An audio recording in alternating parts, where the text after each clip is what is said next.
Turn the mic up. Wave the dark clouds, for the sun is coming out once again. Boys, celebrate. Let the dancing begin. Can you say? People of the Lord, rejoice and shout and triumph. It's a must that you sing with us and make it loud. So make it all you need. Make it loud. Your voice out to the heavens. Make the anointing. Don't be afraid to let everyone know. The victory, don't you understand? Goodness and mercy have overtaken us and we have found.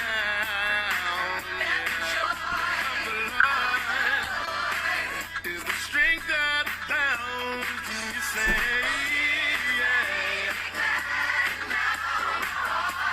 Oh, rejoice. Oh, it's a must. Make it loud. Make it all you need. Make it loud.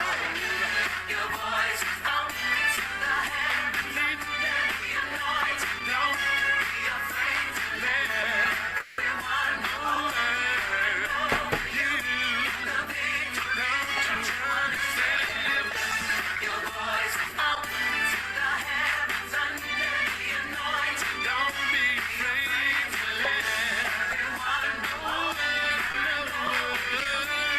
victory. Your hands together. Your hands, everybody, yeah. Stomp your feet, everybody, yeah. Celebrate, everybody, yeah. Dance with me, everybody, yeah. Stomp your feet. Dance and sing with me. Give him praise. Praise for he is good. 'Cause he's good. Do you wanna dance? Say. Say. Come on. Can you say?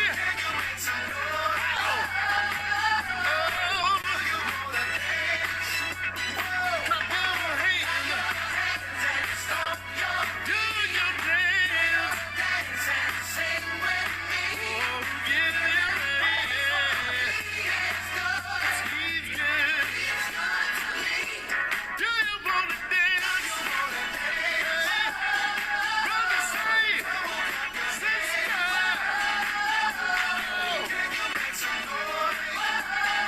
Do you wanna?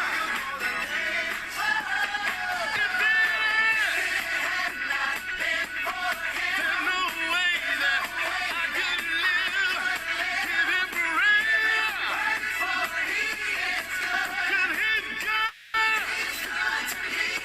Brought you from a mighty long way. Brought you each and every step of the way. If you know, let me hear you say, he's good to me. Just put your hand together 'cause you love him. Put your hand together because he's worthy. Lift your voice into the heavens and let me hear you say, oh, Greetings to you all. Let me just pause this.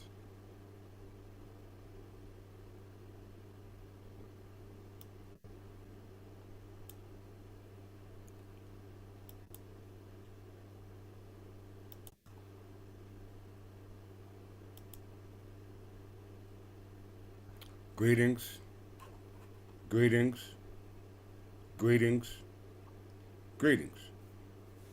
I am King Clifford Jefferson, descendant of Godfrey the Fifth Caravan Jew, son of folk, ruler of Jerusalem. I am the personification through incorporation of King Edgar the Peaceful.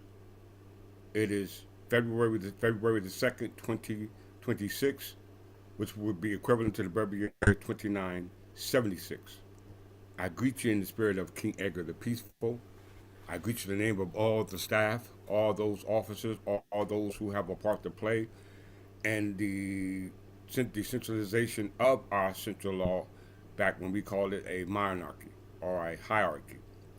I greet you in the name of my Queen Sister Godwinson from the House of Godwinson. I also greet you in the name of the officers and staffs, and I also greet you in the name of you.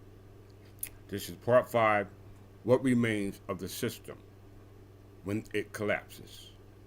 Part 5, for you potential inheritors. Once again, what remains of the system when it collapses. Part 5, for you potential inheritors. It's going to be a good lesson, so hold on to your seat. Give me 1 second.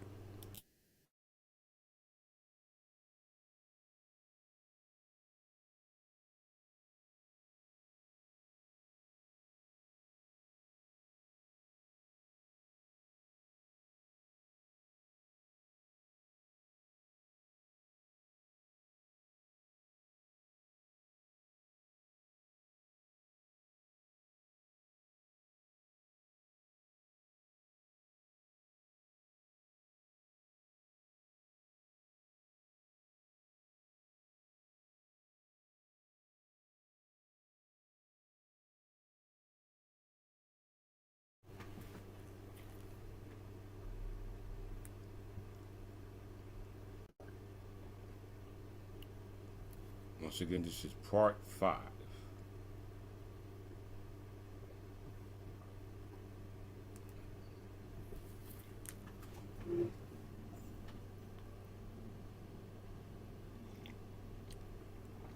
Please make sure you take notes.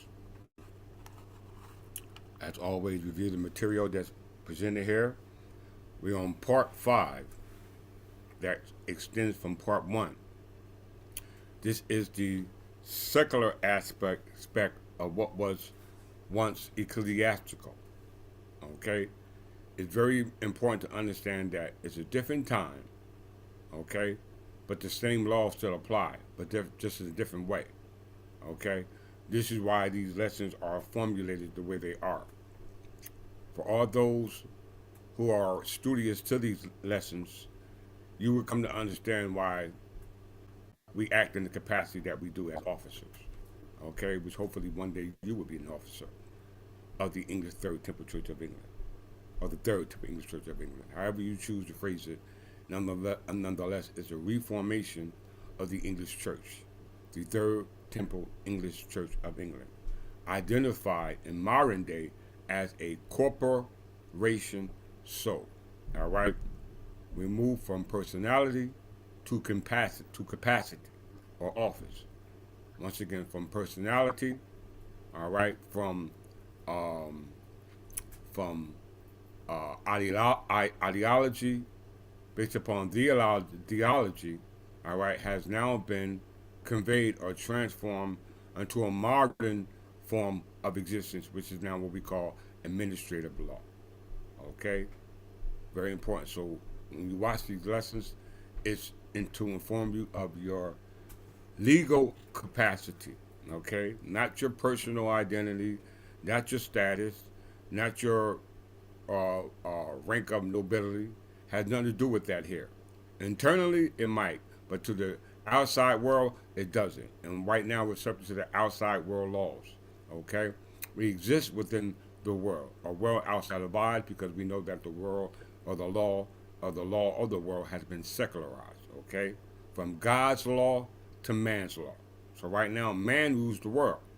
All right, but a lot of us claim to be inheritors of what God promised as a result of us being a byproduct of God. Okay, so most of us understand our inheritance in the wrong way. That's the reason why these lessons are paramount, i.e., taken from a ecclesiastical or theological or religious standpoint, which is the first step, belief, faith, and fruition, to truly understanding how it applies in modern day. Okay, so with that, let's get started with this marvelous lecture. I promise not to hold you long. I'm gonna try not to, but you know how it is. Time never waits for no one. Make sure write these notes down.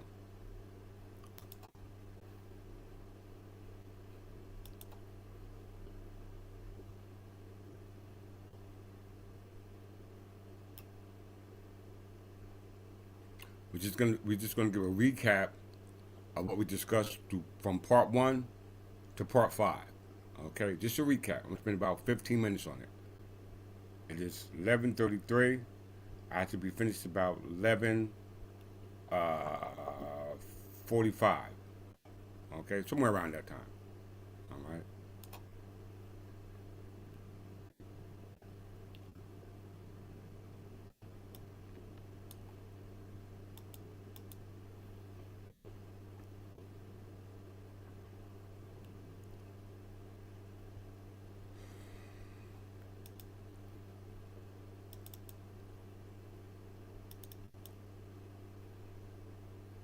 First, we're going to give a shout out to the true image of King Edward. Let's do that first.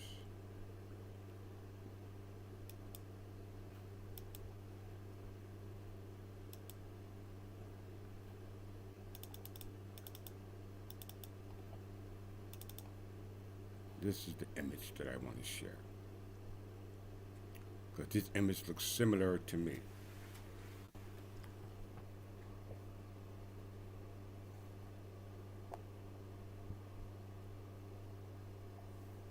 Like, share, subscribe.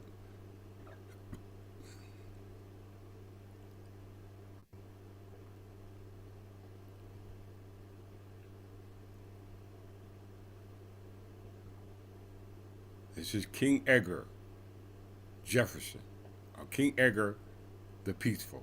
Because we know the word Jefferson is a byproduct of Godfrey, which means peaceful place, okay, or peaceful territory. All right, so this was King Edgar in the depiction in All Souls College, okay? This is the actual depiction.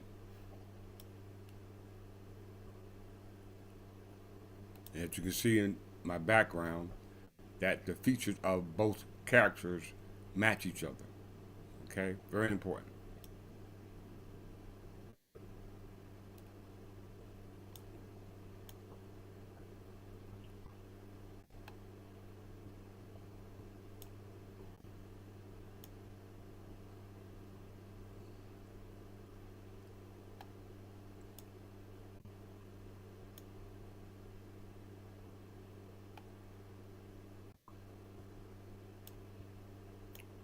It's not about his personality or his personal life or his personal endeavors or his personal thoughts, his personal wishes, his personal becomings.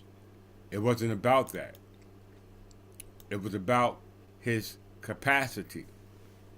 It was about his office. It was about his tenure. Okay?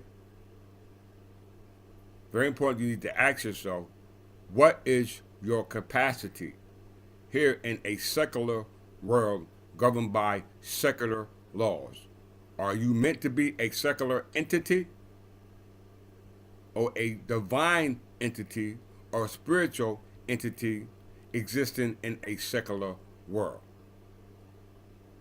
That's the question you need to understand or ask yourself when in lieu of understanding in regards to how are you going to characterize yourself here in modern day based upon the laws of your ancestors, because right now they're not here.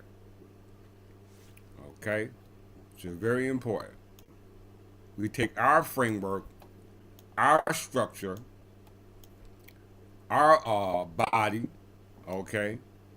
All right? This is what our existence is based upon. The capacity, the continuity of the office. The continuity of the office determines the continuity of the possession of property that's under the protection of the office, called in modern day a corporation sole, as a result of the decentralized system laid down once King Edgar transformed. Okay? Prior to that, it was a centralized system. Under a monarchy, they were de jure, all right, going back to the kings of Britain, okay? It was a centralized system. Nonetheless, the government that it was functioning under was decentralized as well, okay? It wasn't till there was a conflict between who would be the successor of the centralized government. And this is why the administration of the ecclesiastical government was now decentralized into what we call a secular government, ran under administrative laws. No difference. Different form, same form. Okay? Different form, same form. So take a look at that picture, brothers and sisters. That is our Lord, the Christ.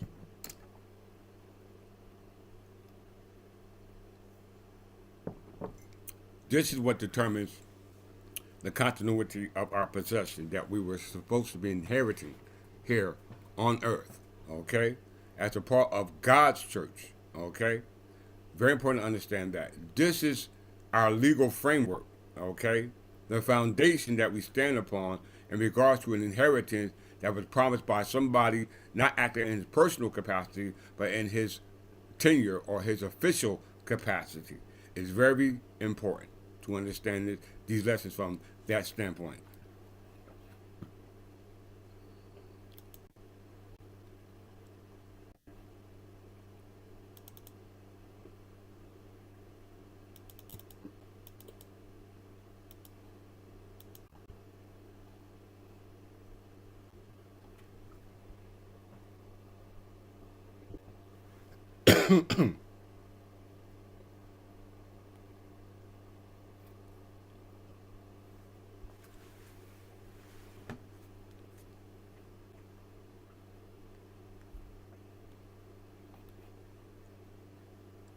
The decentralization of after King Edgar the Peaceful, our Lord the Christ. Okay, this is just a AI generated portrait of the portrait that you see in All Souls College. Okay, just for teaching purposes. Post Edgar instability. Okay, we know King Edgar was born in 943. He became king in 959, and he transformed or made his transition in 975. Okay, so post Edgar, there was stability. Okay, as a result of the English Reformation that was headed by King Edgar. Okay, the reason why it was decentralized as a result of a succession dispute that was not external but internal. Okay, which resulted from a centralized authority being decentralized. Okay, it was a result of internal conflicts over successor disputes. Who would inherit the crown? We understand the crown is an office to a capacity outside of one's natural capacity, which is separate from the crown. Okay, this led to the misunderstanding of the purpose of the intent of the tenure, which led to, or which was called to reference by way of King Edgar's son, Ethelred the Unready. Ill-advised. He was unready to succeed on behalf of the ecclesiastical law governing the property that was under the church at that particular time. Okay? And the church was, in fact, the government. It was a fusion of government. Very important to comprehend that. This led to local defense, and which fell internally as well as externally as a result of what? Viking invasions. Very important. Let's get into the history of what we call the Danish conquest. Okay? All right? The Danish conquest from Harold Godwinson to King Canute. Okay? King Canute takes power over England under Danish rule. He was, you get into what we call, which we're going to talk about in 1 second, the Battle of Hastings. Okay? Very important. So the Danish conquest was a result of not just Danish or Swedish invasions on English soil here in North America, but as well as Frankish, okay, Carolingian Vikings that resulted from what we call the migration period in the 5th century, okay? Very important to understand that. But at that same time, England was unified, continental by way of a cosmopolitan movement known as the Benedictine Reform under the English Reformation of their churches under King Edward the Peaceful, known as the what they call monasteries. Okay, do what we call monasticism. All right. So there you see another generated uh, image of me as the incarnation or the personification of what King Edgar represented based upon his office in lieu of his capacity. Very important in the modern days to stop the invasions of foreigners taking possession of property that do not belong to them. Because property is based upon the use of land in lieu of the capacity how the land was supposed to be used. Okay? Very important to understand that. All right? The use of land, all right, in lieu of possession based upon your capacity. If you don't have the capacity, you don't have the permission to use. Okay?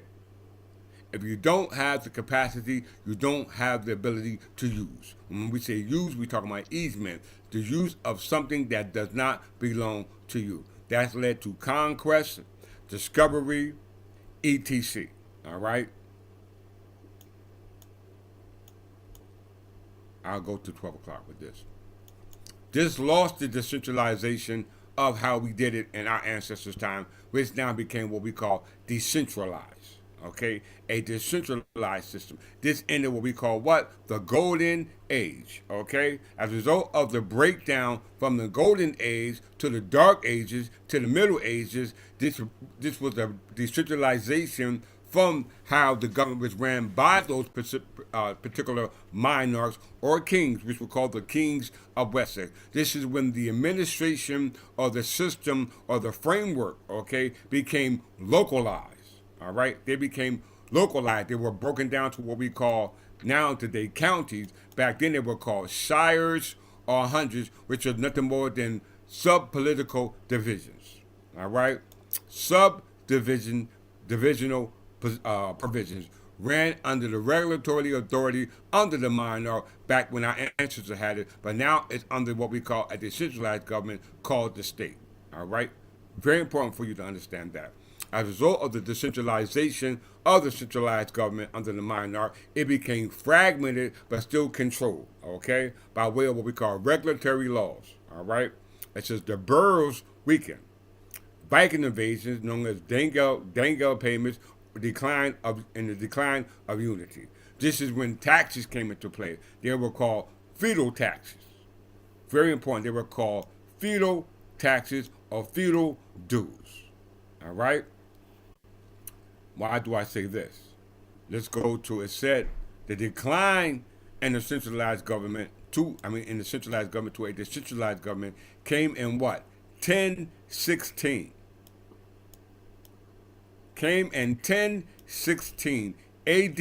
AD means Annos Dominios, in the year of our Lord, in the common era. That means CE,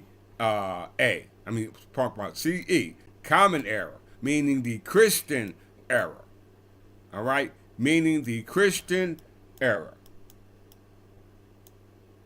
So now we went from 975, when King Edgar makes his transition, to the breakdown from a central government to a decentralized government internally as a result of a successor crisis.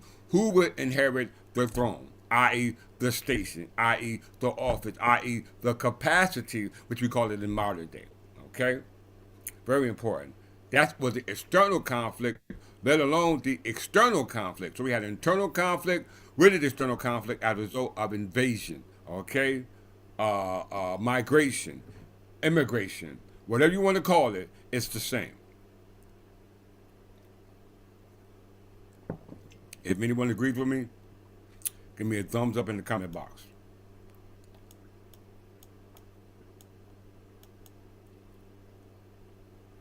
Let me go ahead here. 1016. The year 1016 AD Common Era. Annos Dominios, all right, which means that in the year of our Lord, and Christian era, at the era of the Christians, because the word BC means before Christianity. Very important.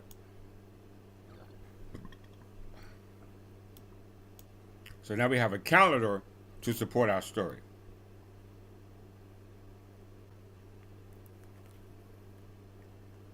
In Europe, April 23rd, Ethelred the Unready, King of England, died after 38-year reign. He is succeeded by his son Edmund II, or Ironside. Okay? Very, very important. This is King Edgar's son, our Lord the Christ, son Ethelred the Unready, at that time sitting in the capacity or the office as king. All right? The one who represents the crown, which is immortal. Okay? Which is immortal. All right? And at this time, all right, they were identified as Berbers. All right? You have Fulk III from the house of Ingalair. That's where Godfrey V, Count of Anjou, son of Fulk, ruler of Jerusalem, come from. Okay? All family interconnected. Okay?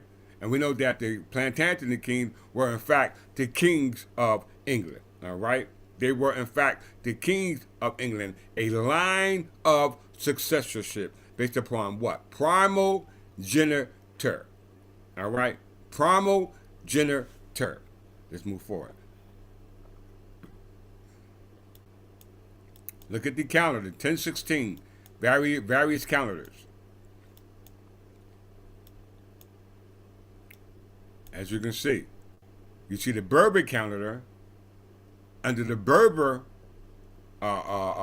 understanding or what we call the Berber calendar, which is we know that comes from the history concerning the Canary Islands, okay, which I talked about, which I don't have time to talk about today.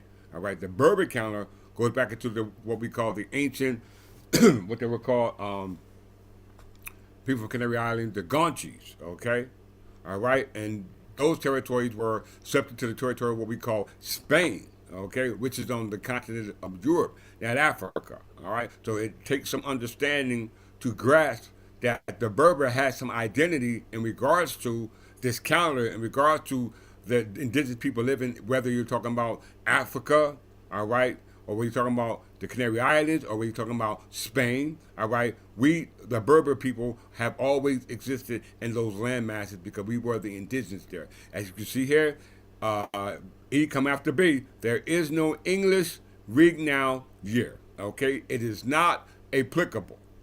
So there were no English kings ruling in 1016 A.D. Annos Dominios in the year of our Lord. The only king ruling at that time were Berber kings. Okay, so the question becomes: were the Berber kings the original kings now identified as English kings? We can clear that up with the 1911 Encyclopedia Britannica.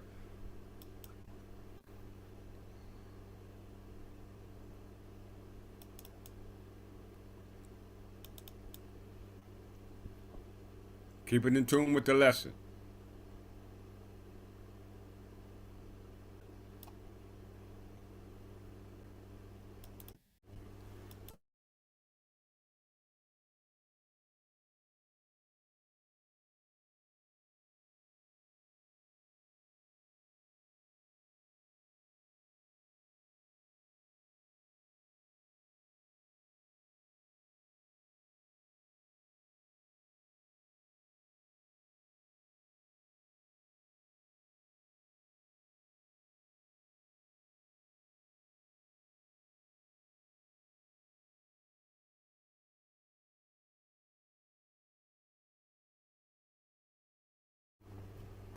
Okay, this is 1911 Encyclopedia Britannica. I didn't write this; they wrote it, so don't be upset with us.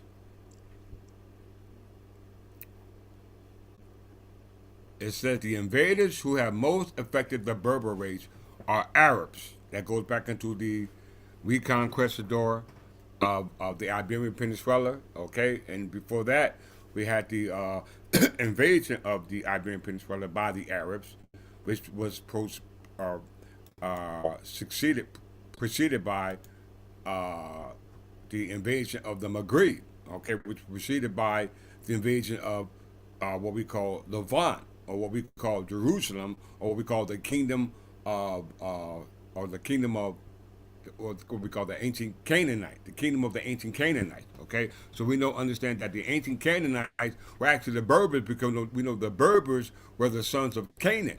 All right, I did a lesson on that. I don't have time to clarify that again today. You need to go back and watch the lesson. But it says here, it says the where's that?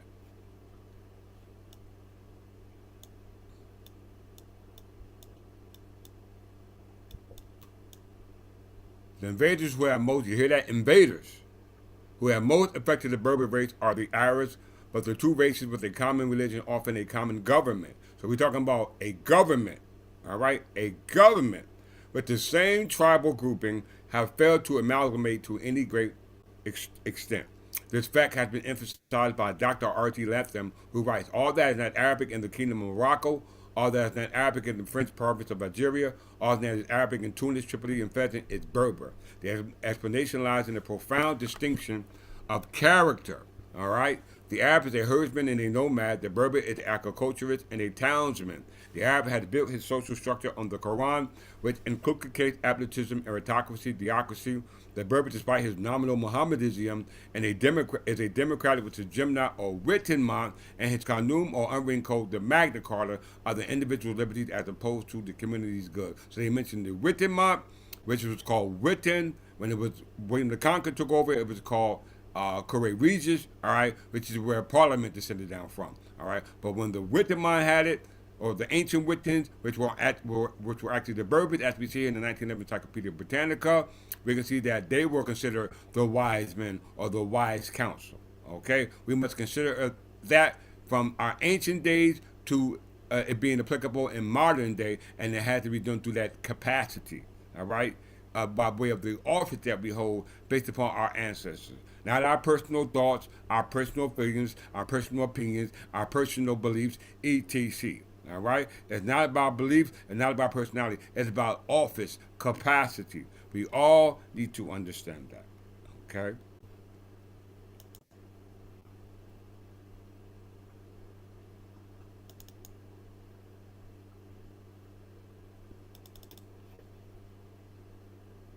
So we see that the centralized government was in fact decentralized.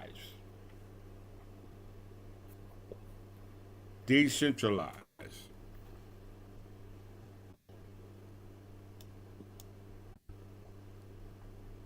I spent about 5 more minutes on the recap, and then we're gonna move on to the next lesson. All right.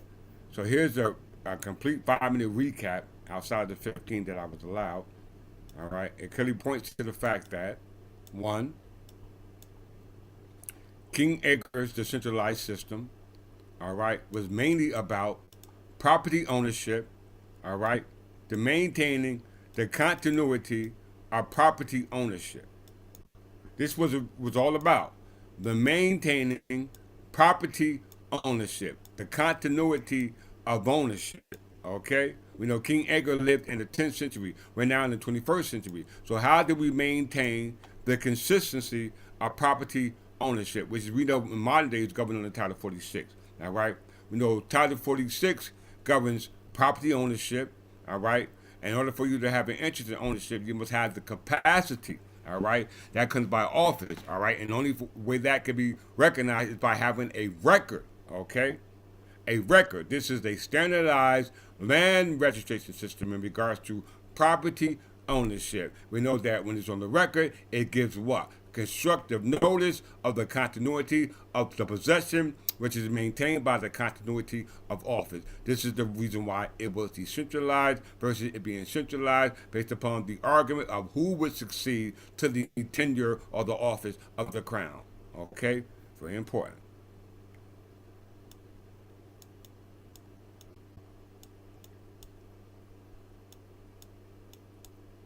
You see that when it became decentralized, there were shires called hundreds, which now are called what? Counties, which established local jurisdictions, all right, which is based upon some same officers, not based upon their person, but the capacity, all right, governed under the same law, ecclesiastical law, which to us is customary law, preserved through local laws, okay? Very important. King Edward the Peaceful did not centralize the law as a result of his administration. What he did was reinforce it through the administration, i.e., the procedural process.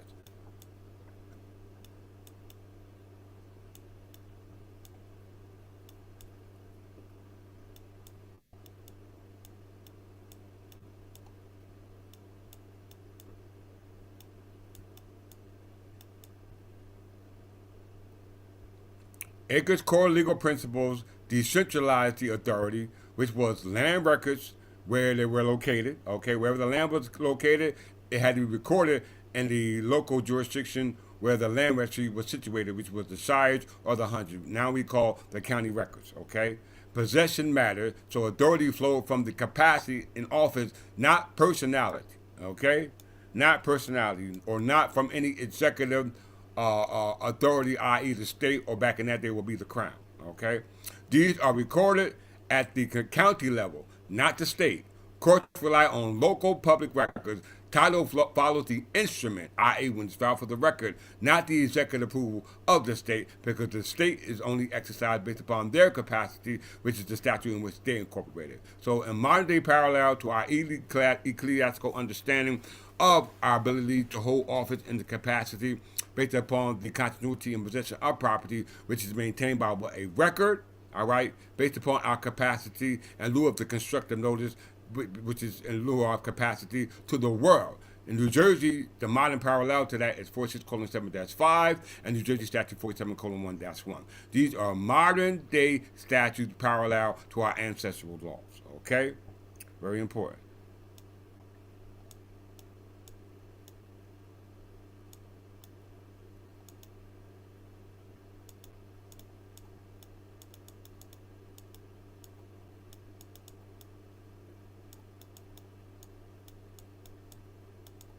Transition to American law. Key point.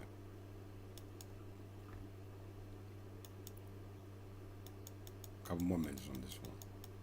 A couple more minutes on this one. Transition to American law, including New Jersey. Anglo-ecclesiastical law still survives. When English law crossed the Atlantic, it carried with it what? The same system, structure, process, administratively, that was used in what we call, or supposedly in what we call Europe. Okay? Now, my question is Britain or England and the territories that were confined to what they would call England or Britain is not on the continent of Europe. Okay? It's not on the continent of Europe. We know that when we look at our map, it says the English Empire is within the continent of North America. So we say when the transition of the American law, including New Jersey, because when New Jersey, based upon the modern day structure, was based upon that which existed from 1776, all right, pre-1776. So that meant this was the transition from Anglo-ecclesiastical law to secular law, which was based upon a county-based land recording system, which protected church property through the continuity of possession based upon the continuity of the office, which was the reason for the decentralized administration system being set up in the first place. Okay? So New Jersey never abandoned the structure. Okay? They never abandoned the structure. We still rely upon that structure to the continuity of the possession of the property based upon the continuity of office in lieu of the capacity in regards to how the land was supposed to be used, governed under Title 46. All right?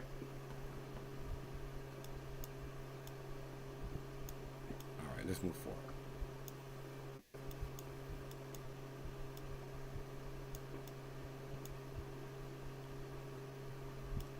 One thing we need to ask ourselves in regard to our interest in what we call property that we so-called say we have, we must understand that in courts of law, which we know the county courts, all right, or the state courts, all right, they depend upon, in lieu of parties having an interest in property, based upon what? The county clerk's office, what's filed on the record.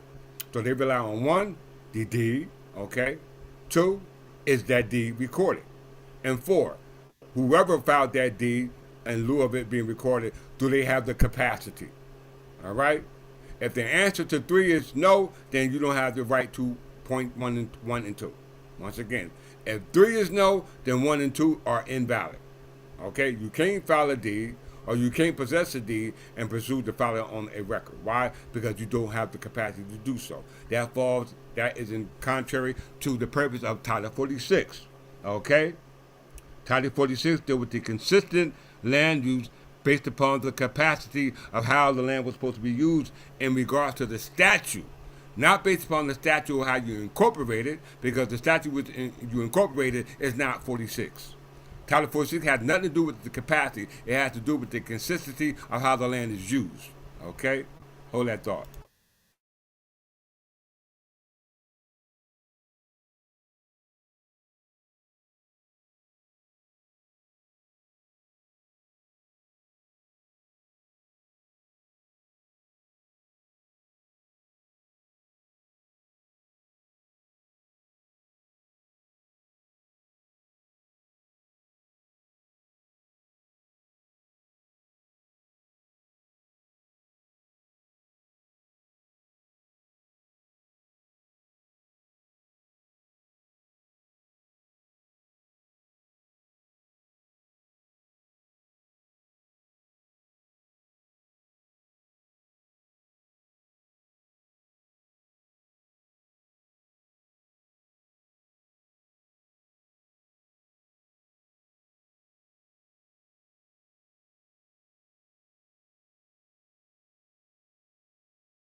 So a lot of you might have deeds on the record, i.e., a mortgage deed.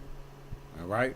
Deed may be filed on the record, but when they're on the record, it does not prove that you, in fact, have the right to own that property or, in fact, have the right to possession of that property because of your capacity. Your capacity is in question in the court of law because when the person who have an interest in the property that you got a deed filed on the record, the only interest that they have in that property is based upon a lien, i.e., a mortgage lien. A mortgage lien is not a interest in property. It's only a interest in conveyed by way of you pledging it, but in lieu of that so-called loan, okay, or that mortgage. All right, very important to understand that. They don't have an interest in regards to the property. You are, in fact, the owner of the property, but you voluntarily pledge it because priority is based upon the title that's filed by the record, okay? But you can't have the title filed on the record in lieu of a deed if you do not hold that capacity. Capacity, okay? Office. We need to understand office. Court do not ask, did the state approve this, or is this doctrine centralized? They ask, is there a deed? Is it on the county record, and who holds the capacity? All right, to not just have a deed in their possession, but to file it on the county record, because that gives what? Constructive notice to all. All right, very important.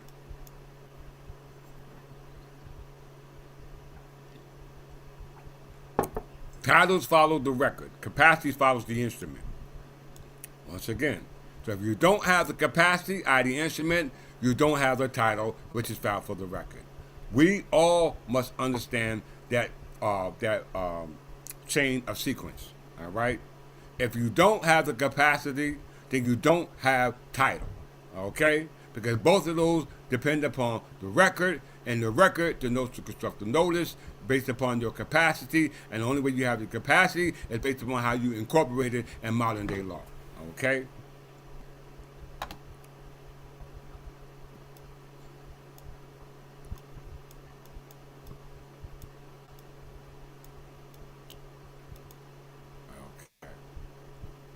So the historical functions of what King Edgar did, i.e. our Lord in Christ, he established a capacity via office by way of what we call the tenure, okay?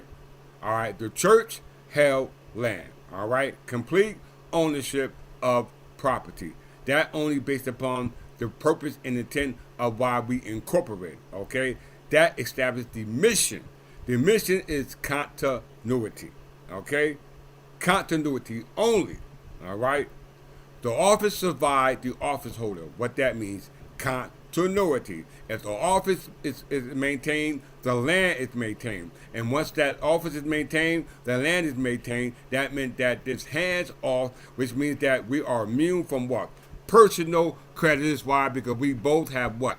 Different capacities in regards to interest of property in lieu of Title 46 or Title 42, which deals with creditors, or those who have a different capacity, whether it's Title 52 dealing with the state, or Title 16 dealing with religious society, i.e. non-profit corporations, okay? Non-profit. We know in modern day New Jersey, they recognize what we call non-profit due to the capacities held under New Jersey Revised Statute 16:1-28. Recognizes religious office holding property. Not a regular church, 501c3, but a non-profit for religious purpose, i.e. religious continuity based upon the mission and intent of why the office was created, and that was for the continuity of office, for the maintain the continuity of property in regards to how the property will be used in regards to Title 46. Okay? Continuity of use in lieu of your capacity. If you don't have the capacity, you don't have the right to use it. We have the capacity. Why? Because 16:128 says we do. Recognizes religious office holding property.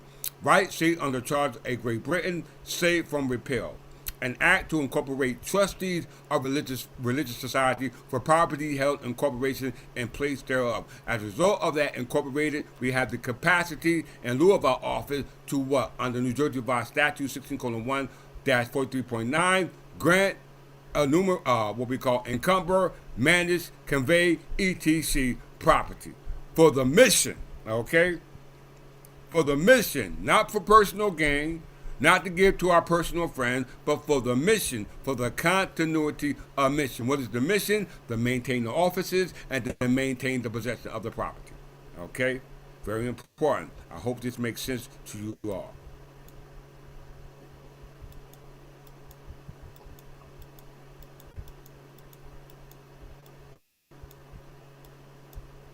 This is recapping. McDermott versus Monmouth County, 1971. Religious corporate property are protected. Okay.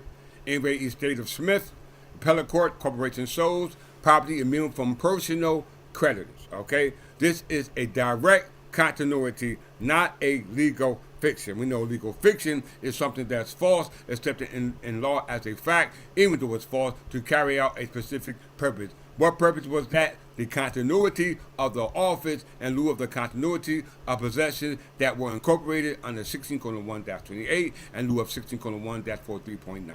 All right? Very important to understand that.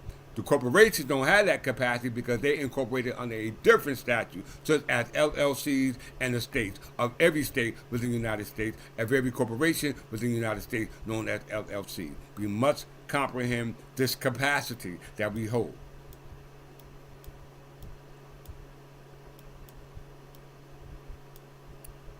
That's why the mission is very important. I'm making this clear to everyone.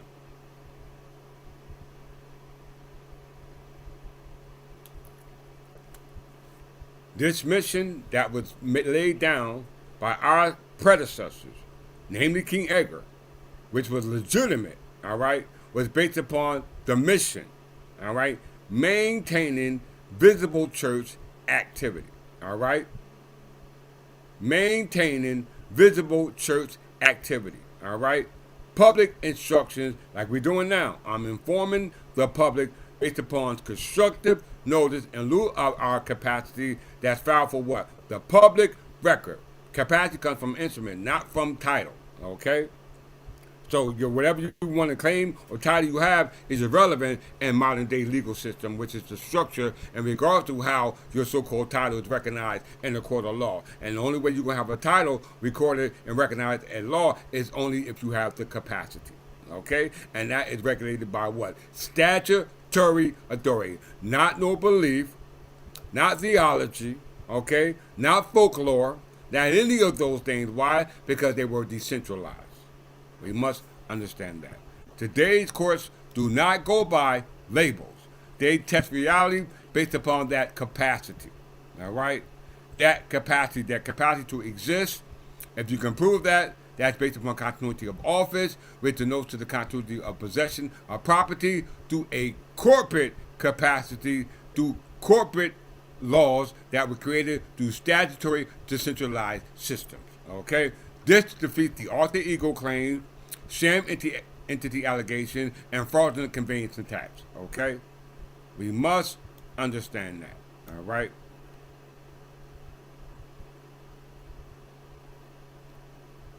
So Title 47 gives what? Constructive notice.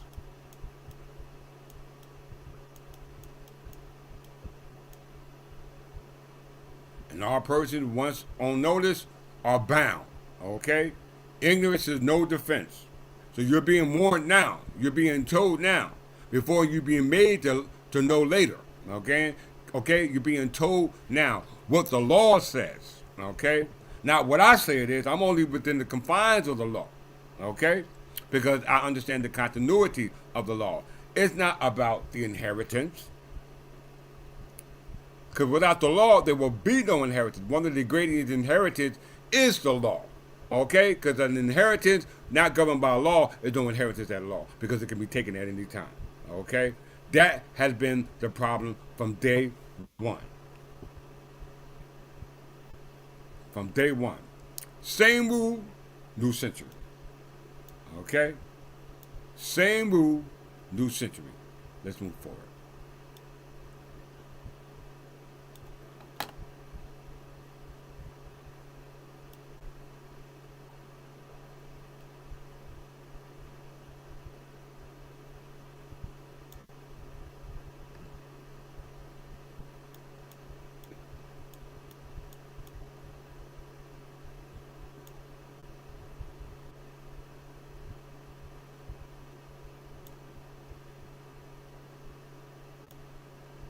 Now, let's get some new now. Let's talk about something new we didn't talk about.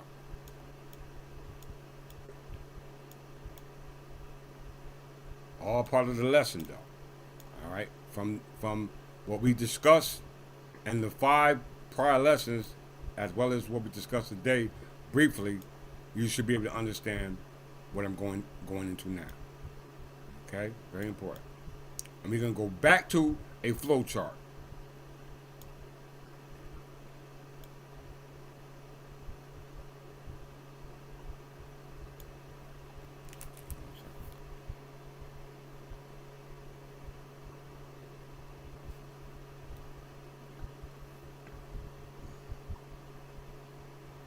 Let me just find out what page it is.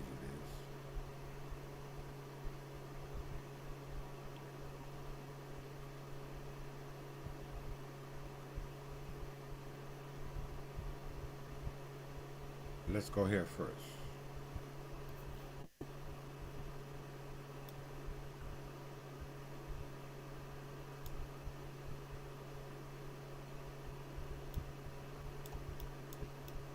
Let's go back to the first flow chart that I created.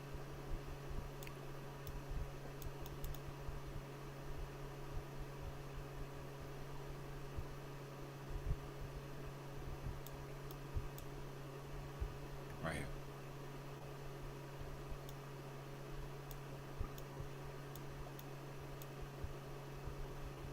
Capacity analysis.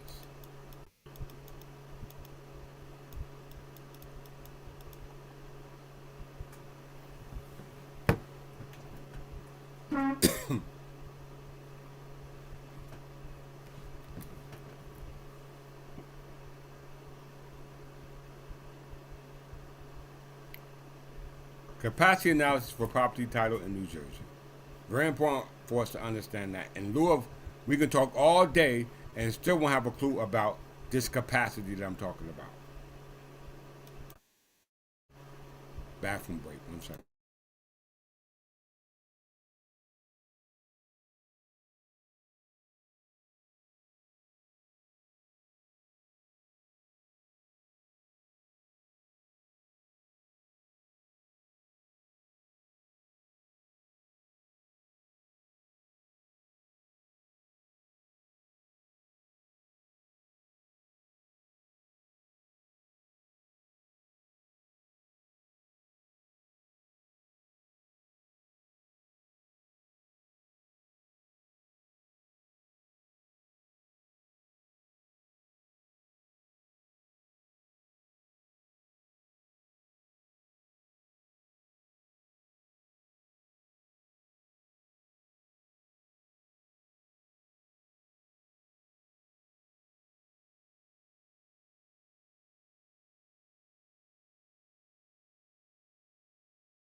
This where it get real deep.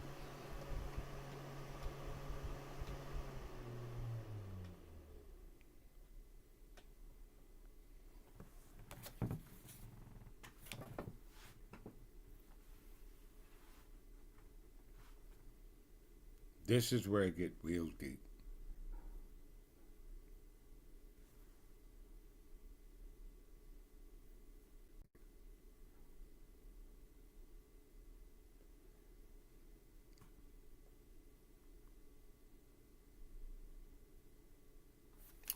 Capacity for property title in New Jersey. Record title is held.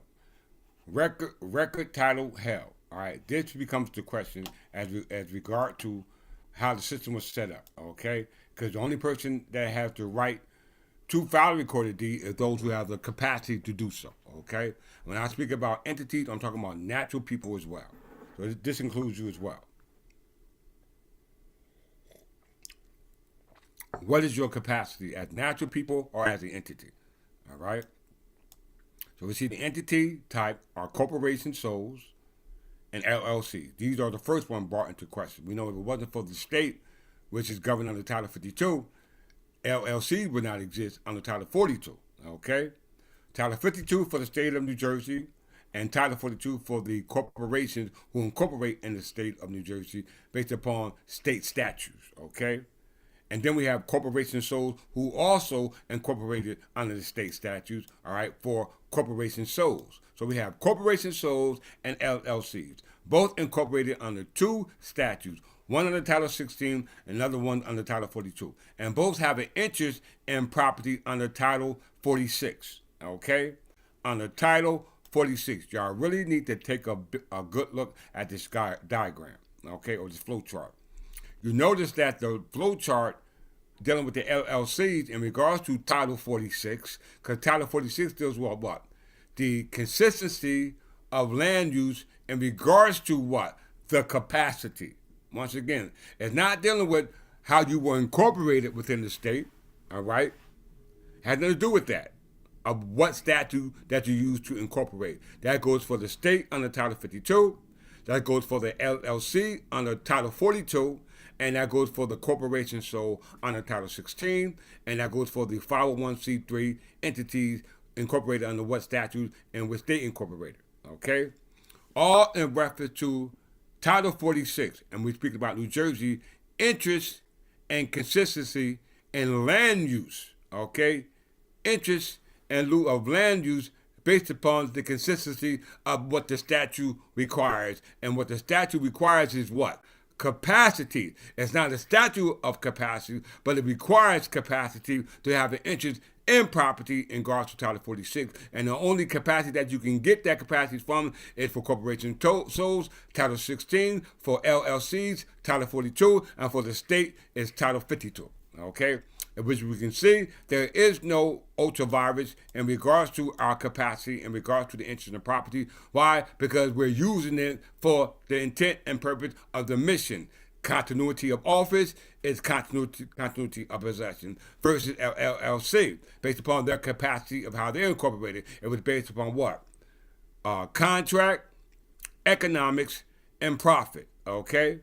All right, all under Title 42. But the only way they can make profit is an interest in property under Title 46.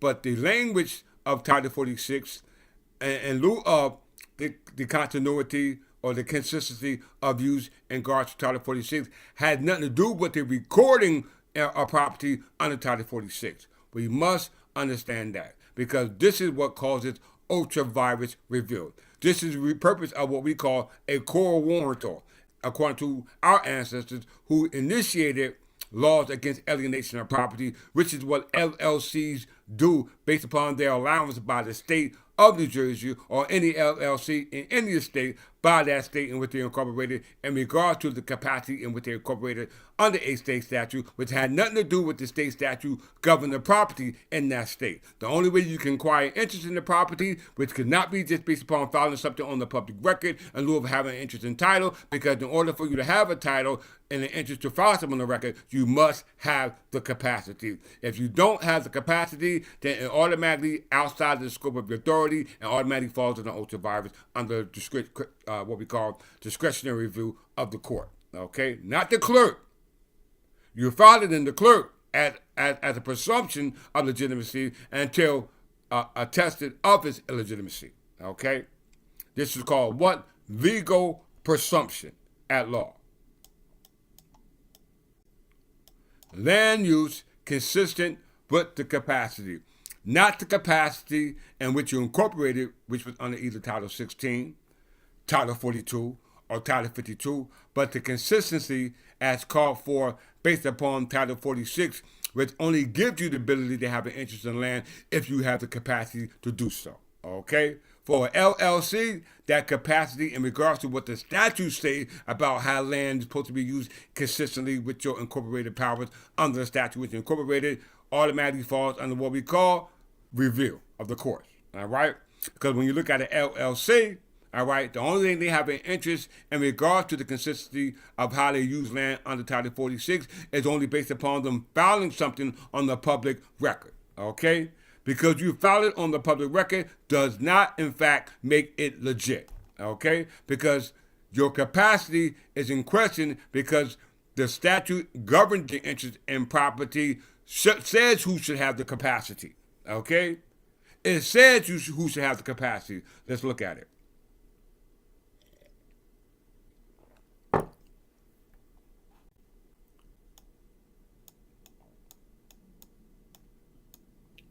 This is just a breakdown from a flow chart, okay? Capacity confirms authority because capacity are derived from the statute giving you authority, and you're confined to that authority as given by the statute, whether they were enumerated by the statute or statutorily limited, okay, by the legislator, all right? So if you're not, and remember, oath of virus only denotes to or only refer to entities, not natural people. And natural people also have a capacity themselves in regards to interest in property governed under Title 46 in lieu of what we call the consistency use in regards to that capacity. 46:7-5, right there. Land use consistent with capacity. If you don't have the capacity, you don't have the ability to use the land, even if you think you do because you went and filed something on the public record. Okay? This is very paramount in regards to members here. Okay? Members here. If it don't click, you won't get it. All right? Let's move forward.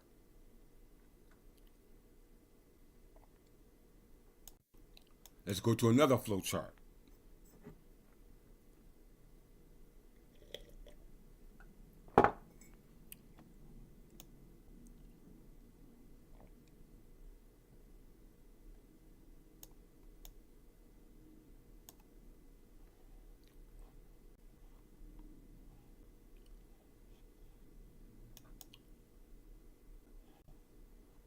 Let me stop here.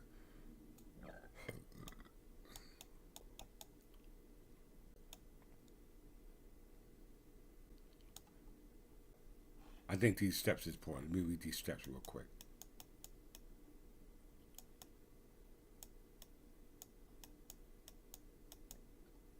Step 1.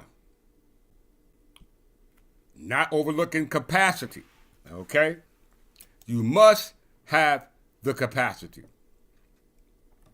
Corporation sold landholding flow chart, okay, under 16:1-28 and pursuant to 16:1-43.7, 8, and 9 of New Jersey revised statutes. It not just give us the capacity to hold property in continuity based upon our capacity to hold an office in continuity, which is based upon our mission. It also gave constructive notice based upon Title 47:1, which means that any person who were incorporated under the state and was there incorporated under Title 42 must have or are giving notice, okay?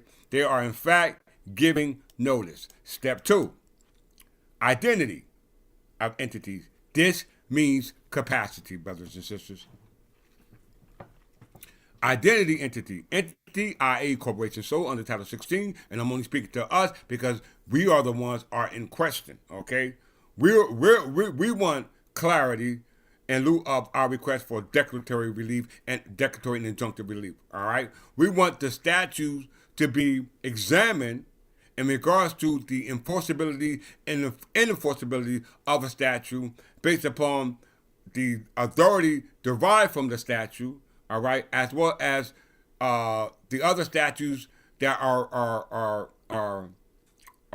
applicable in regards to the application of what Title 16 requires, because Title 16:1-28 give us the capacity to hold property, all right, based upon the continuity of office in lieu of the continuity of possession. If anything conflict with that, then we have the right to sue and be sued, okay? 16:1-4 is our powers, okay?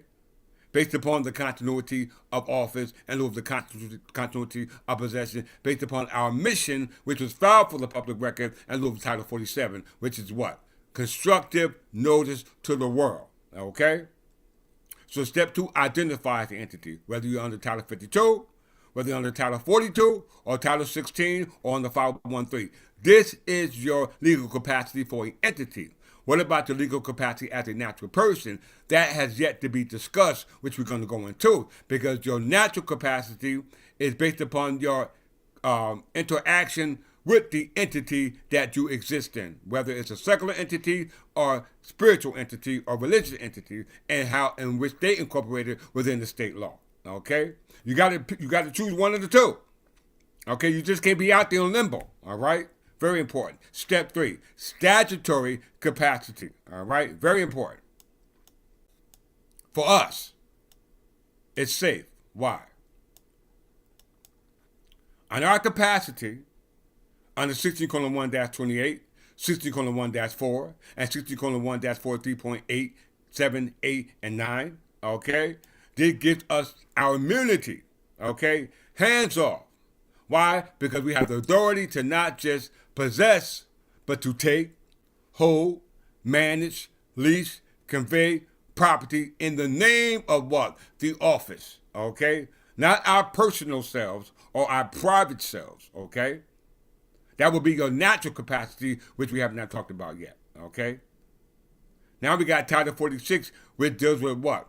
The consistent use based upon capacity as described by the statute Title 46, which does not deal with the capacity in which you had in lieu of the statute which you incorporated. So when we look at Title 46 in lieu of our interest in lieu of property based upon our capacity derived from Title 16, this is the protection that we have as reserved by the statute. 46:3-2, which is the gap, the bridge, or the carrying over statute that came from ecclesiastical law or ancient law or Middle Age law or ancient history, all right, to modern day. This is 46:3-2. Okay? Very important, because the LLC under Title 42, nor can the state make a claim in lieu of the land use consistent with what the statute says, because 46:3-2, if you read the language of the statute verbatim, it clearly goes into an ancient historical law protected not by those ancient laws, but by the centralized system that was put in place based upon not the personal identity, such as a king or a monarch or a sovereign, but based upon that capacity moving from a personality to a capacity via office, Title 16. Okay? Very important. So if you want to play the historical game, all you got to do is read 46:3-2 and then mention King of England, corporate, body politic, or person anytime before July 4th, 1774. Okay? So that meant that the state can't make a claim in lieu of some type of sovereign carryover law that's now being recognized in modern day law, i.e. secular law, because their authority is based upon the framework established in the Constitution of 1947. So there's a big ass gap between 1776 and 1944. Okay? So that would be ultra-virus in lieu of Title 52, which the state of New Jersey incorporated if they try to play that sovereign game. Okay? Because when you're dealing with sovereign, that meant that no one has an interest in that land because you are in fact claiming to be the sovereign. All right, that totally contradicts why Title 46 was actually created in the first place, because it deals with the consistent land use based upon capacity, not the capacity of a sovereign, because that was a centralized system, now becoming decentralized by way of the administrative government that was established by way of what we subdivisions call shires, hundreds, now called county clerks. Okay, very important, and they're the ones for recording property, not the courts. Okay, right now we're not in courts, we're in the county. We're trying to understand the purpose of the county, and this is for a record. Okay, so under Title 46, in lieu of the consistent use or land use based upon our capacity under Title 46, now that's sovereigns, now that's monarchs, now that's noble people, now that's kings and queens and whatever name you want to throw on it. It's based upon the capacity we have under Title 16, whatever name you throw on it, okay? Because it's not about the person, it's about the office. It's not about the label, it's about the capacity, okay? You must understand, but most of you won't. Most of you won't because you're stuck up in yourselves.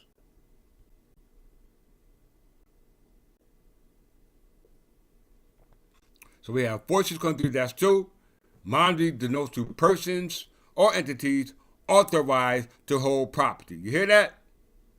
Persons or entities. So it mentions natural person and entities authorized to hold property, but you must have the capacity, okay? Because Title 46 does not give you the capacity, okay? It just gives you the interest in possession governed under Title 46 in lieu of the use of property based upon your capacity, okay? And you don't have any capacity by any statute like us as a religious society or the state under Title 52 or the LLC under Title 42, then you are in a world of problem, okay? Because natural people are already assumed to have this capacity, okay? Now you have forces going through that's 9, which deal with the rights and limitations of a state, okay? We call that lottery of season. Fortune going through that's 5 is called Queen Imperatrix. Very important because this denotes to your personal capacity as being a part of an entity such as ours, a corporation, so who are authorized to hold property in lieu of continuity as a result of the office and continuity based upon the mission that was laid down by our previous person acting in their corporate capacity, i.e. their office. Okay? I don't know how many times our ancestors are going to have to warn us. Okay? So we have 46.3-2 that mentions by name King of England. It says it right there in the statute in 2026. So I don't have to call myself a king. All right? You don't have to call yourself a queen. You don't have to call yourself a noble, an heir. Because the statute says it alone if the courts want to take a broader look, but they don't want to take a broader look because it would expose what they did. So they need the door cracked just a little bit. It's called narrowly. All right? So you want them to construe your argument in lieu of your relief, which is only based upon declaratory injunctive relief. We want you to interpret what this statute says. Okay? All right? Whether you do it silently or open, we can care less. We just need the enforceability in lieu of what the statute says in regards to the capacity, parts of not the capacity, but the consistent land use that's governed under the statute in lieu of the capacity, all right? If the capacity is not granted to you by the authority granted to you that gave you a capacity, which is via statute, if that statute don't mention anything about Title 46 or don't mention the word or the term property, there's no way you have an interest in it. If you read 16:1-28, right, seated under the charge of Great Britain, saved from repeal, an act to incorporate trustees for religious society held and corporations in place thereof. property held in corporations in place thereof. Property automatically takes you to what? Title 46.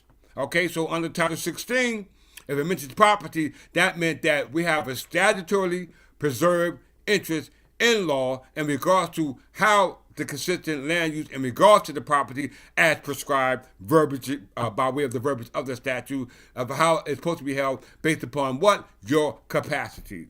All right? Your capacity. What interest did you have in that capacity? Persons or entities are authorized to hold what? Property.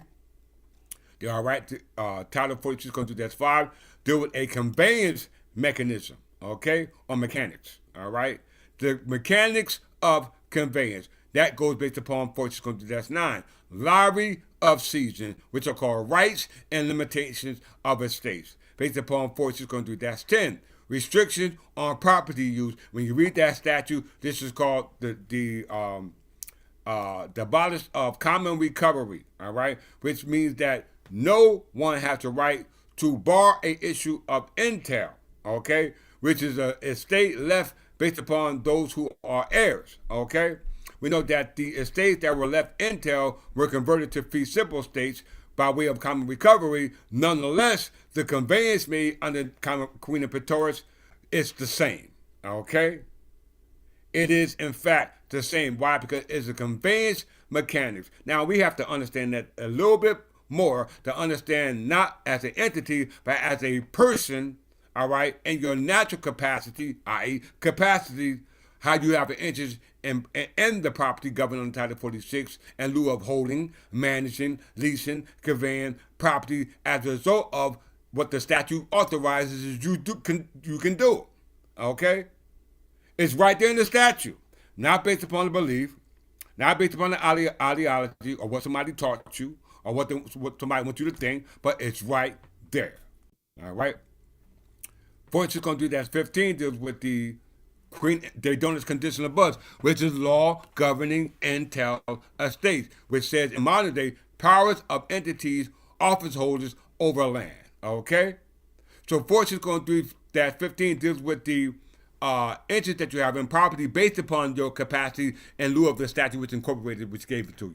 Okay? And for us, that's Title 16. And we know that when we incorporate under Title 16, in lieu of our capacity, in lieu of the interest of property governed under Title 46 and all its sections, okay, 47:1-1 gave constructive notice via the recording of not the deed, but our certificate of corporation, which is the charter of its statutory enumerated rights. Okay? All right? Not something that they created, but carrying over. Okay? We must comprehend what it is that I, your abbot, is telling you.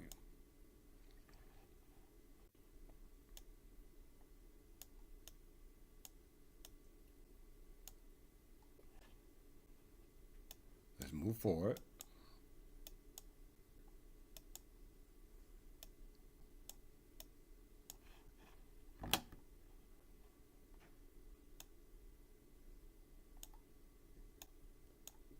Declared instrument denotes to capacity. I'm sorry.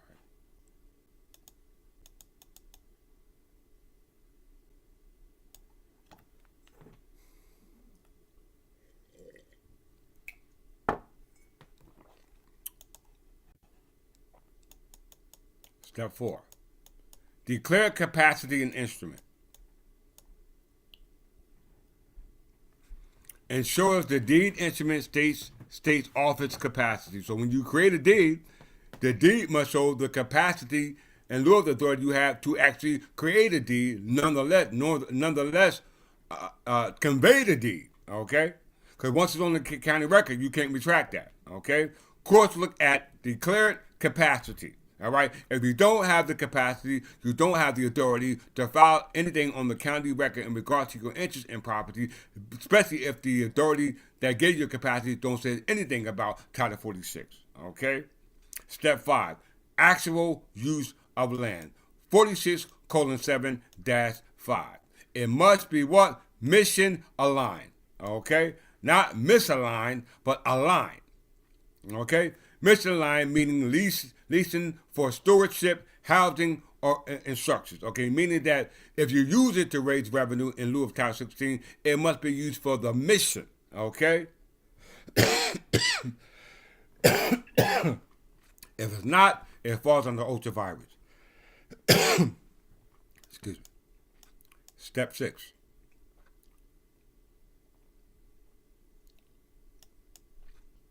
Right here. Celestial Church versus Tabernacle. Revenue alone doesn't destroy office capacity. All right?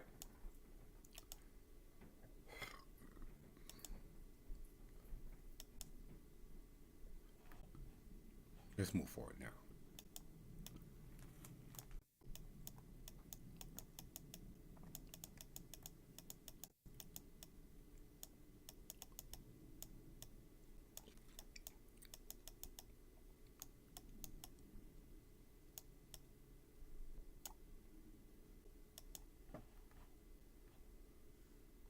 All right, let's answer some of you might have questions about the capacity.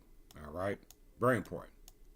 So let's go over it. The capacities of the entities or the person, which gives them the authority to have an interest in what we call the use of property governed under Title 46. All right, so let's answer some of these questions.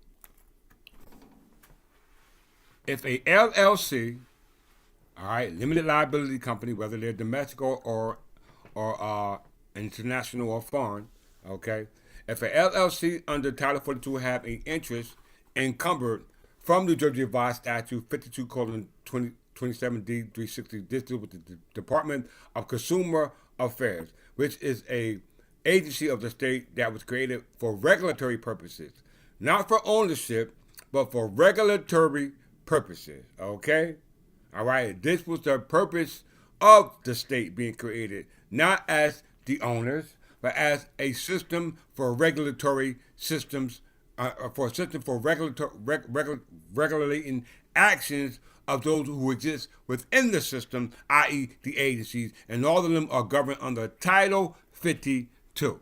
Okay, so it says that if a LLC under Title 42 has an interest encumbered by way of the Department of Community Affairs under Title 52, all right, within the revised statute in regards to Title 46 and its sections, all right, which we know that under Title 46 and its sections pertaining to Title 16, in which we incorporated, we know we're on safe ground. But now we're talking about LLCs under Title 42. If they have an interest encumbered in lieu of Title 42, which we know is only based upon the encumbered that the state have, which they are subverting it to based upon regulations, okay? Would this fall under ultravirus clarity of capacity? But the answer said yes. You are pointing out a classic ultravirus capacity mismatch issue, but it needs to be stated precisely so it holds up legally. So let's look at it, all right? Let's look at it.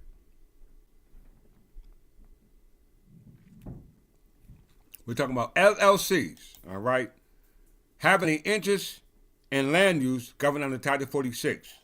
And how did they acquire that interest in land use under Title 46? It wasn't based upon Title 42, because Title 42 says nothing about property under Title 46, all right?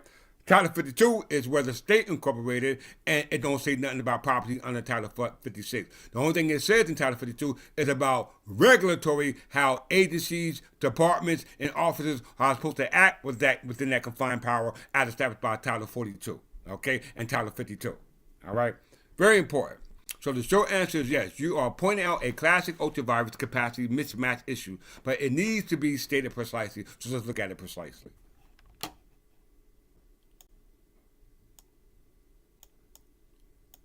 What does the statute actually does? Title 42, i.e. LLC, based upon their capacity, all right? Not having anything to do with Title 46, which deals with the consistent use of land based upon that capacity, all right? Very important. Title 42 LLC capacity is based upon one, contracts, economics, and profit. Everybody write that down. Profit seeking. Everybody hold that thought. I gotta make a phone call.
Sorry about that.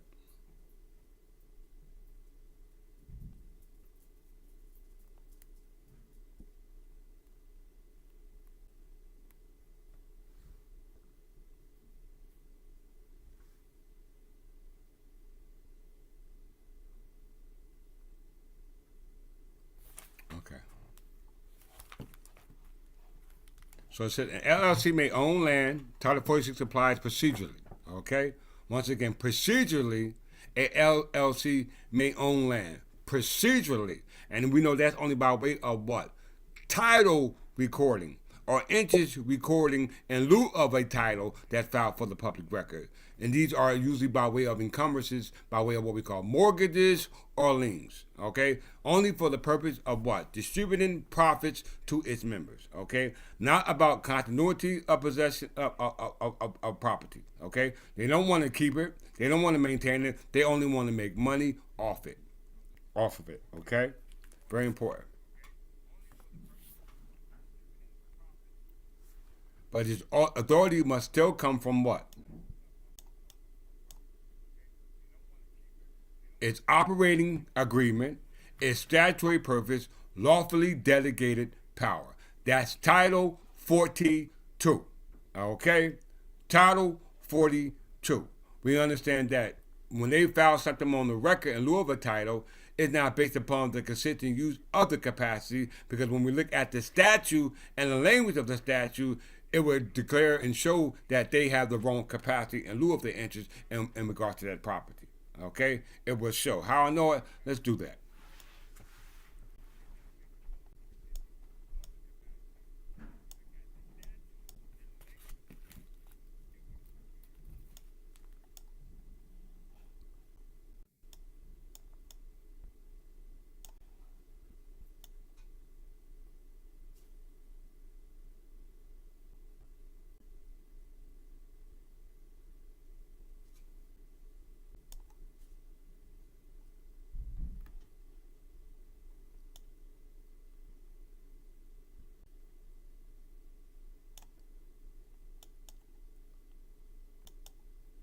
Right here.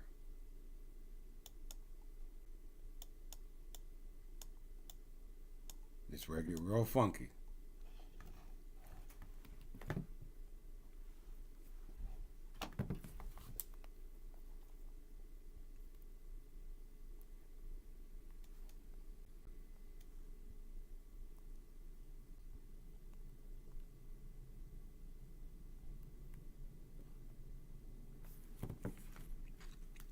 capacity analysis for property in New Jersey, consistent with Title 46.7-5, constructive notice. That's Title 47.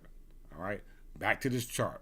Okay, now when you look at this chart a second time, it's going to be even more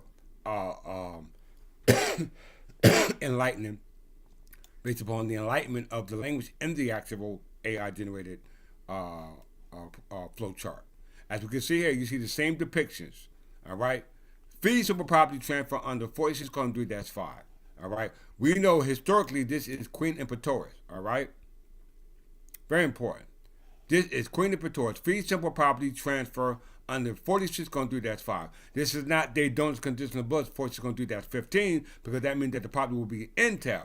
They're talking about 46.3-5, meaning that it becomes fee simple, and we know the only way it becomes fee simple is through what? Common recovery. All right, common recovery, the abolishing of intel estates. So as we can see here, from fee simple of estates based upon the language of what the statute says in lieu of Queen Imperatoris' historical significance, it clearly says here in modern day that the statute says that the buyer replaces the seller, i.e. a tenant.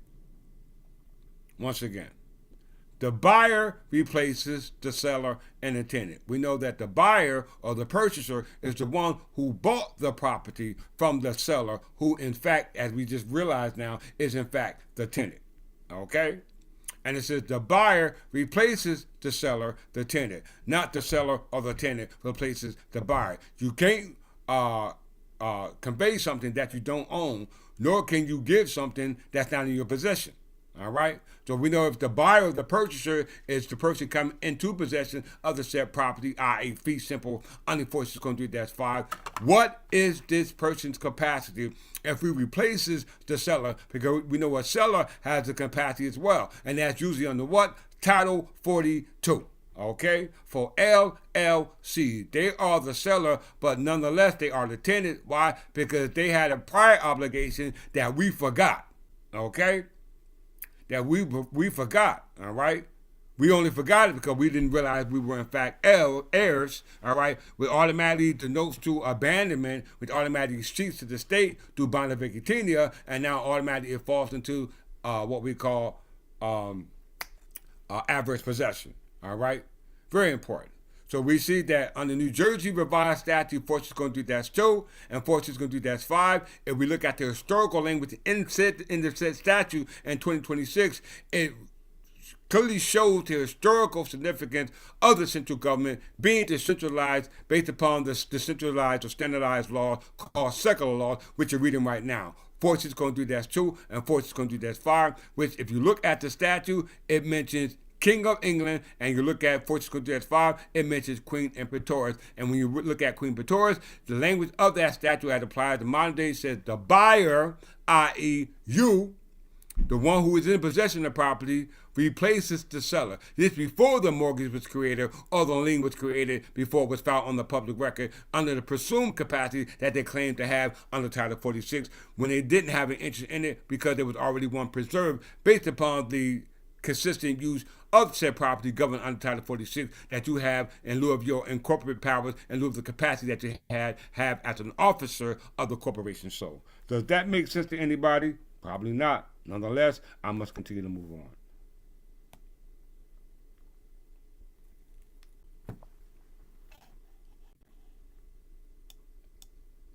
So if there's a deed recorded, all right, in the county clerk's office, we're not even in court right now. If there is, in fact, a deed on the record, we know a record denotes the title, okay? But a record that denotes the title is an invalid record and an invalid title if you do not have that capacity, based upon the consistent use of what the statute requires in regards to the using of the property in lieu of that capacity, all right? Which usually comes from Title 16, Title 42, or Title 52, okay? Very important. So before we even do that, let's look at what we call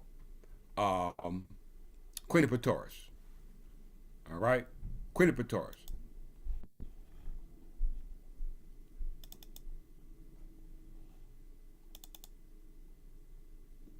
Everyone hold that thought. I got to make a important phone call.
Sorry, I had an important phone call. All right. Queen of Pretorius. Queen of Pretorius is a statute passed by Parliament of England in 1290 during the reign of Edward I. This is under a decentralized system, okay? Not centralized, because Edward I is in the 13th century. So Queen of Pretorius is a statute passed by Parliament of England in 1290 during the reign of Edward I that prevented tenants from alienating, transferring their land to others through subfeudation, instead requiring all tenants who wish to alienate their land to do so by substitution. This was this statute right here.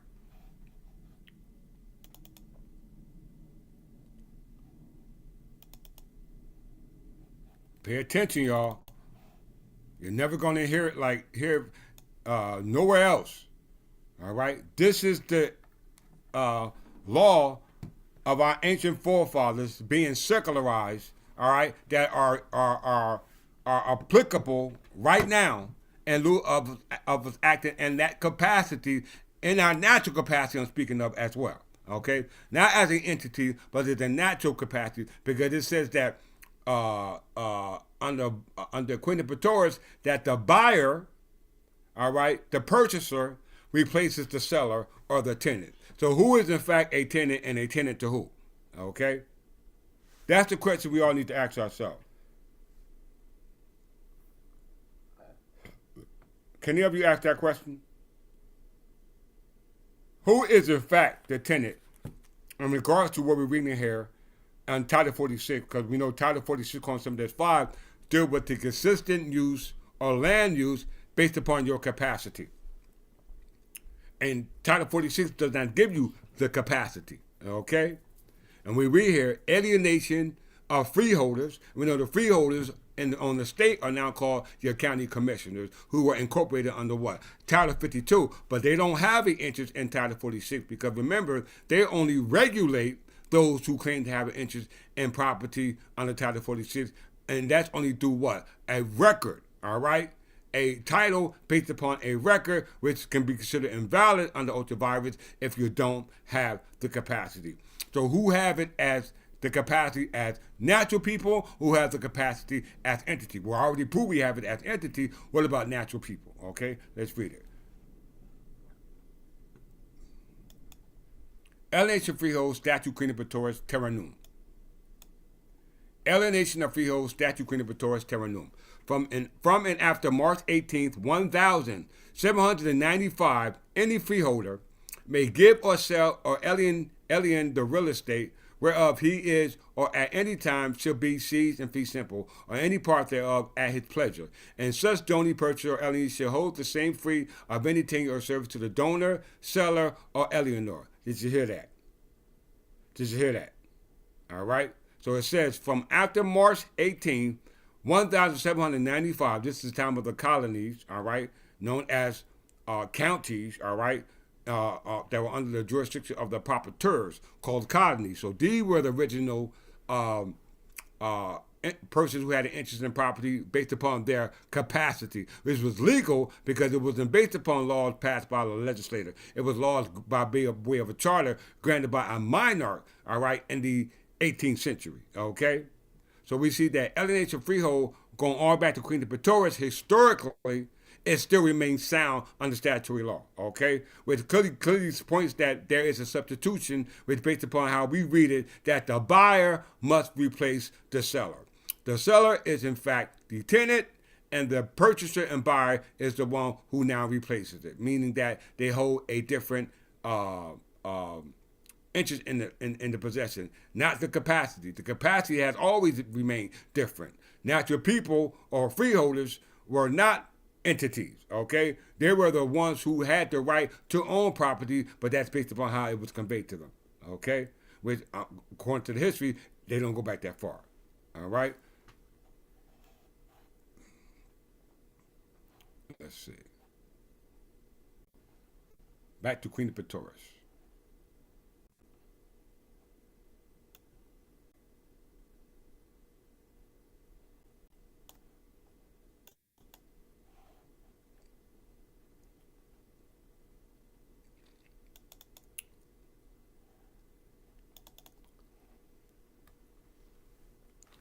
So the statute alone with its companion statutes quo warranto. We know that's a legal term for order to show cause. All right? Order to show cause amounts to ultra virus in lieu of declaratory and injunctive relief, meaning that they need to show how they arrived at such a presumption or assumption that they do in fact have this authority. Quo warranto means by what authority? Okay?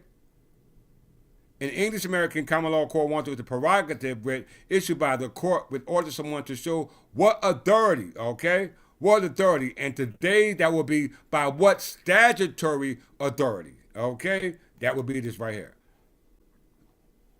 What statutory authority do you have? All right?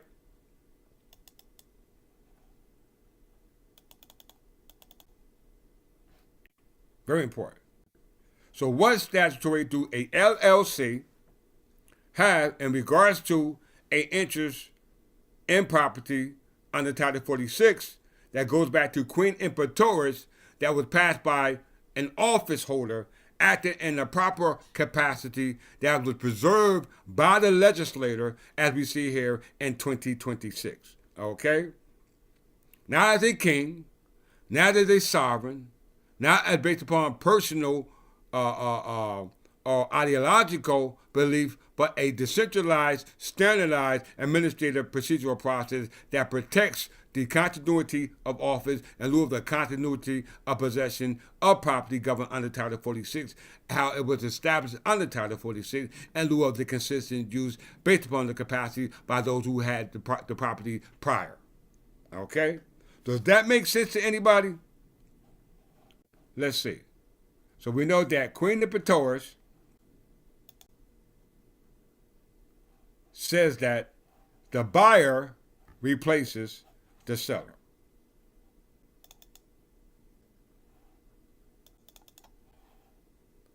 How is this done? We got to go back to capacity. We need capacity. Where is your capacity? All right? Because when we're reading Queen Imperatoris, they're not talking about an entity. All right? They're talking about a person. All right?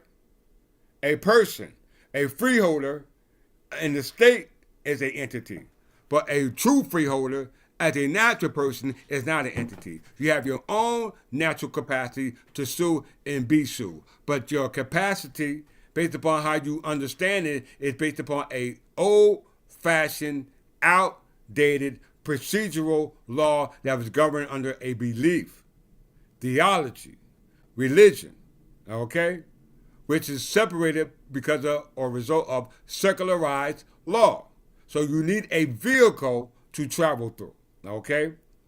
So we see that the recorded deed, in lieu of the consistent use of property under Title 46 that goes all the way back to Queen Imperatoris, is only based upon the instrument that gives you your capacity, okay? For us, we look to what? Title 16. For the LLC, we look to what? Title 42. For the state, we look to what? Title 52, okay? All this must be construed to the intent of Title 46. If you read Title 52, it doesn't mention Title 46. If you mention Title 42, it doesn't mention Title 46. But if you read Title 16, it does mention Title 46. It don't say Title 46, but it does in fact say property. And property is governed under Title 46, 7-5, which means the land use consistent with the capacity. If it's used with the capacity based upon the mission, which according to us is based upon the continuity of office and the continuity of possession based upon the mission, then there is no ultravirus. Why? Because constructive notice was given in lieu of the instrument, in lieu of our incorporation. All right. To our prior interests, going back to Queen Imperatoris, as a result of us, whether we're in our proper self or we are acting in the as a instrument of the entity in our official capacity, nonetheless, we have a prior interest in it, and that the courts, under scrutinization of the implementation of how the statute should be enforced based upon ultravirus versus viral ultras, the court must make that based upon our argument in lieu of what we call declaratory or injunctive relief. Okay? Very, very, very important. Acting outside of the capacity as authorized by modern day statute automatically denotes to a ultra virus risk. Okay? Not for us, not for you. It could be for you as a natural person if you're not acting in the proper capacity as a natural person based upon Title 46, which gives you an interest in property, not based upon the interest that you acquired by how it was conveyed to you by somebody who don't have an interest in property, and that will be the LLC corporation in the state. Why? Because nothing in their statute which gave them the authority to do what they do says anything about property. Okay? Hold that thought.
So this lesson plan is for us to understand how New Jersey property laws work in alignment and misalignment, which is all denotes to capacity. All right? Very important because we know your capacity in lieu of property is governed under Title 46, which does not give you capacity, but it gives you the ability to use property based upon your capacity, which is governed under another statute. Okay? All right? Very important for you to comprehend that. So we understand that if it says here that the buyer replaces the seller, okay, which is the tenant. We're still trying to find out how in the hell the seller is the tenant. Because the tenant, you must be under some contract, all right, in order for you to be a tenant, all right? In order for you to be a tenant, you must be under a contractual agreement, which means a lease, okay? But this is not a question that are being argued today. We're arguing about ownership and possession. Okay? We're not saying that we're under any lease. All right? We're saying that according to what the statute says, we had a prior interest in the capacity in lieu of Title 46, governed under the sections of Title 46, which clearly points out that a purchaser succeeds to the seller's estate in land, not to what? The seller's capacity. So we're not inheriting anything under Title 42, because that would mean that we're inheriting something based upon profit, economics, which is based upon contractual agreement. Okay? What we're inheriting is based upon something based upon our own separate capacity as natural persons. All right, either as natural persons or corporate entities. Okay, either one, we're still protected under 60:1-28 in regards to the mission. The mission. What is the mission? To continue in the same contractual agreement as the sellers had or the tenants had and the capacity that they have under Title 42. Okay? But we're not replacing the capacity. We're replacing the conveyance of how it was actually conveyed and now returning to its proper conveyance through 46:2-9 through lottery of season, which means that we're replacing the seller's estate, not his capacity. Okay? Not his capacity. So let's look at the capacity of the seller, i.e. a tenant. This was called in our ancient days a tenant-in-chief. Let's look at it.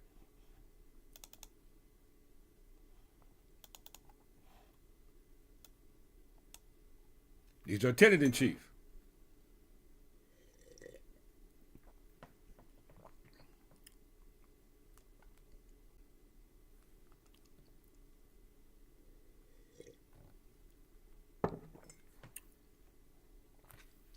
A tenant-in-chief. In medieval early modern Europe, a tenant-in-chief or vassal-in-chief was a person who held land under various forms of feudal land tenure. We have land tenure and feudal tenure. We know feudal tenure start with who? William the Conqueror. Prior to that, the system that was there was called the allodial system, which is still operative today. Okay? Fortune's going through that six. All the land is allodial. So under Title 46, if the land is allodial, that meant that there are no tenures. Okay? It's free and clear. But somehow that understanding of what allodial has changed based upon how the tenures has changed, which is nothing more than a modern day feudal tenure, because modern day feudal tenure are called commercial tenures, which are put in place by who? The LLCs, all right? Because they understand their position based upon the capacity given to them by the grantor, which was the king or the lord, i.e. the landlord, i.e. the overlord, versus the tenant-in-chief. And the tenant-in-chief held the same tenure. If they subjugated it, it must be held in the same tenure to that same overlord. So who becomes the overlord? Is it the state in modern day? No, it is not, because under Title 52, it does not give them the capacity to even claim to be a sovereign or a lord. To make that argument, to make that, or to raise those claims will be acting outside the capacity as authorized by Title 52. Okay? So what's good for the goose is also good for the gander. If we can't talk about kings and queens, you can't either. Now we can hold you to what you can talk about, and that is the capacity as authorized by your statute. And when you read our capacity as prescribed by the statute, it goes into the kings of Great Britain. It says Great Britain. So it automatically denotes to a territorial, jurisdictional analysis based upon the statutory intent of what the statute says. These statutes are not coming from Great Britain. They're not coming from law passed by a king. They were carried over by way of the secular system, now called a decentralized system, which is a result of it being carried over here in what we call under the common law of England. All right? So in medieval early modern Europe, a tenant-in-chief or vassal chief was a person who held his land under a various form of feudal land tenure directly from the king or territorial prince to whom he did homage, as opposed to holding them from another nobleman or senior member of the clergy. You see how he switched it? All right? Not the clergy, not a nobleman, but another territorial king or a prince of another higher class of standard, okay? So now we're not talking about the church. Now we're not talking about government. We're talking about personal family, descent, okay? That's the reason why it was centralized in the first place by King Edgar after he passed away, all right? Because everyone wanted to claim the right to be the king, to be the head honcho, to be the head of the hierarchy, what we call the hierarchical. Okay? So the king was one that denoted great honor, but also carried heavy responsibilities. The tenant-in-chief were originally responsible for providing knights and soldiers for the king's feudal army. So a vassal-in-chief or a tenant-in-chief responsibility as a knight was to implore more military, which are the citizens. You are the knights. You are the ones who are provided as pawns on behalf of the knights, which are vassals to their overlord. Okay? An overlord in modern day, they're called your landlords. Okay? They're called your landlords, but their authority to act as a landlord is not governed by the origin of where landlords go to. All right? Based upon the origin. It's now been secularized by modern day statutes, okay? So right now, your landlords is what? Those LLCs, corporations, okay? Not the state. The state gave them the authority to become a landlord, okay? But the state don't claim to be a landlord. Why? Because the state is governed under his statutory authority, governed under Title 52, which clearly points out and dictates what it can and what it cannot do, okay? What it can and cannot do. So if that's the same law that exists today based upon being decentralized, then we must understand it in a different language, okay? Same argument, different century, all right? So we understand that tenants-in-chief were the ones who were responsible to what? Those lands that were given to them by what? A overlord, all right? A overlord. Let's get it.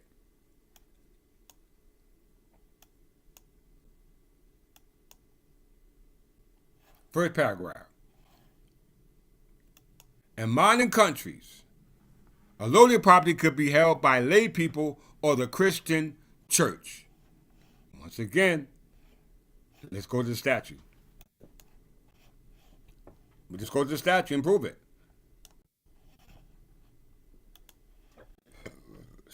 Excuse me.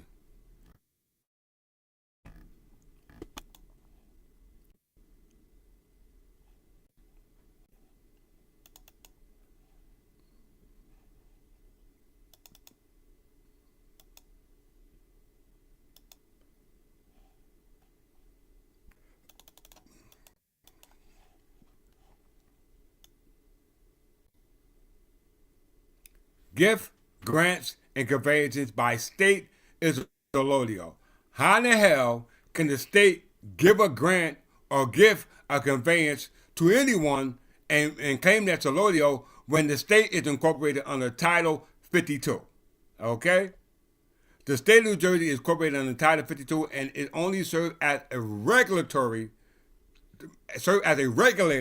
all right, in regards to those who claim to have an interest under Title 46. Okay?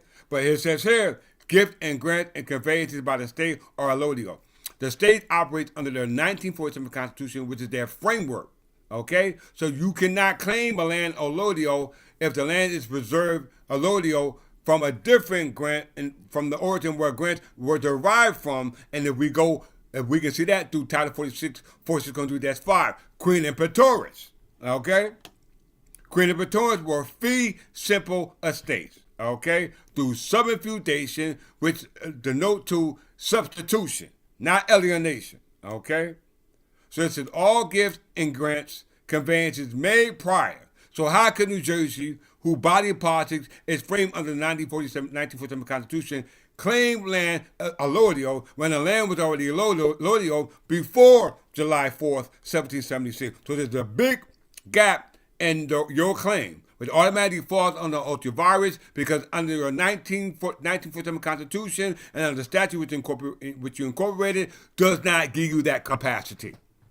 Okay? Not to you, not to your departments, not to your offices, nor your agencies. Okay? Very important that you comprehend that.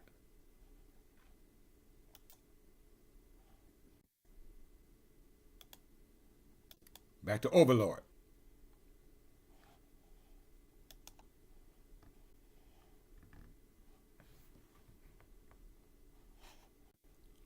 Queen of Pretorius. Where were we at? Tenant in chief. Right here, tenant in chief.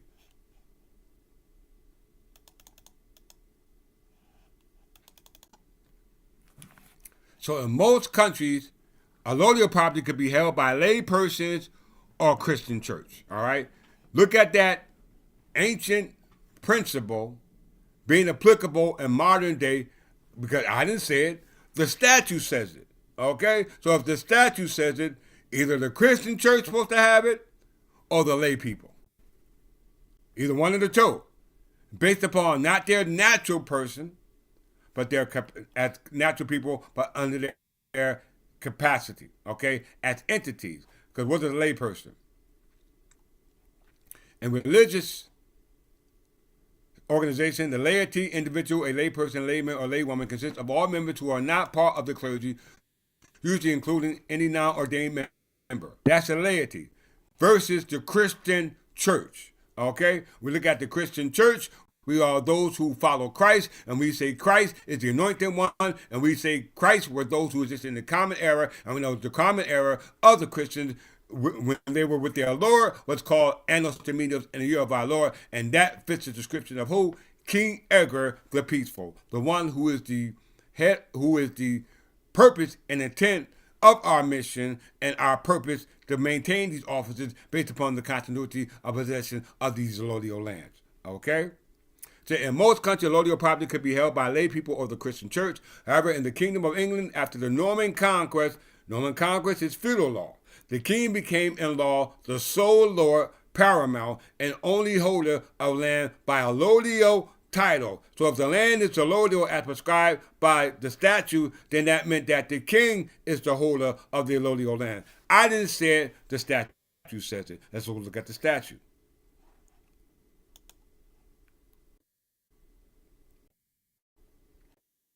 For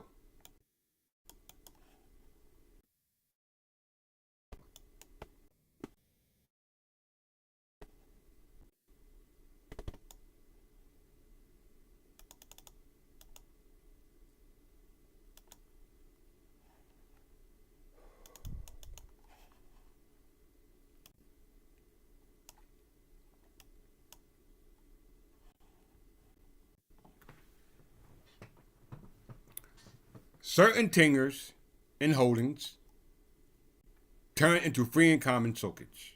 All right. Now we know Title 46 does not give or give capacity by way of statutory authority. It only preserves consistent use of land once that capacity is established by statutory authority, i.e., the statute. Okay? All right? So when you read the statute, it does not denote to the capacity, but the interest that you have in use of the property based upon that capacity, wherever that capacity that derives from. And in modern day, that is in fact the statute. Okay? King of England are now called what? Corporation sole. We are incorporated as a what? Corporation sole. Just because we don't say king, don't mean that we don't hold that capacity. Okay? So the tingers and honors and manors and lands and tenements or of any hereditaments or of any estate of inheritance as the common law held either of the King of England or any other person or body of politics or corporate at any time before July 4th, 1776. So that meant that the only person that can be considered to be the overlord and rule what we call tenants-in-chief will be the King of England as prescribed here in the statute. Okay? That's not historical talk, that's statutory talk. Okay? Very important to understand that. That is the capacity. I don't have to flaunt that I'm a king. The capacity shows that the commission or the office in continuity goes all the way back to those kings. Okay? Very important for you to comprehend that. Let's go back to Queen of Pretorius. Tenant-in-chief.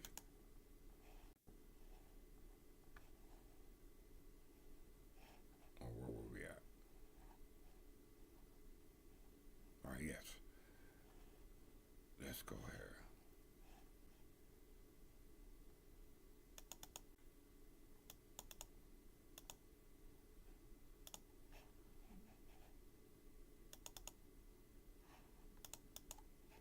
So it says, now if the land is allodial in 2026 and the land became subject to the Lord Paramount, which is the overlord, and that will be clearly in 2026, who has that capacity to can be considered Lord Paramount?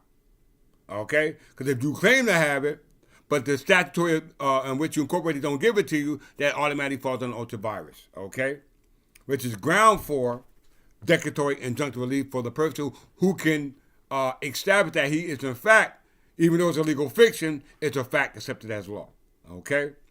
So a tenure, thus all lands in England became property of the crown. Point blank. All right? The king became law and the sole lord paramount and the only holder of the land by a lotio title. Thus all land in England became property of the crown. Who is acting in the capacity of the crown pursuant to the person who tills the crown as the holder of the office as the king. In modern day, that can only come through Title 16:1-28, right, stated on the charge of Great Britain, saved from repeal. An act to incorporate trustees, the highest trustee in the so-called corporation is the Lord Paramount, which would be the overlord, i.e. the king. All right? Here's the word overlord. Let's look at that.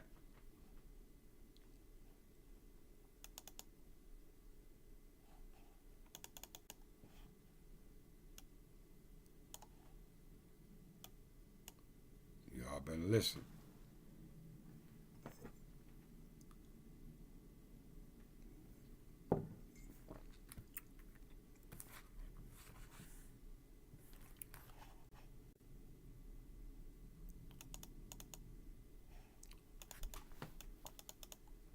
In early times following the Norman conquest of England of 1066 and the establishment of feudalism, Land was usually transferred by what? Subdivision, rarely by alienation, i.e. by sale.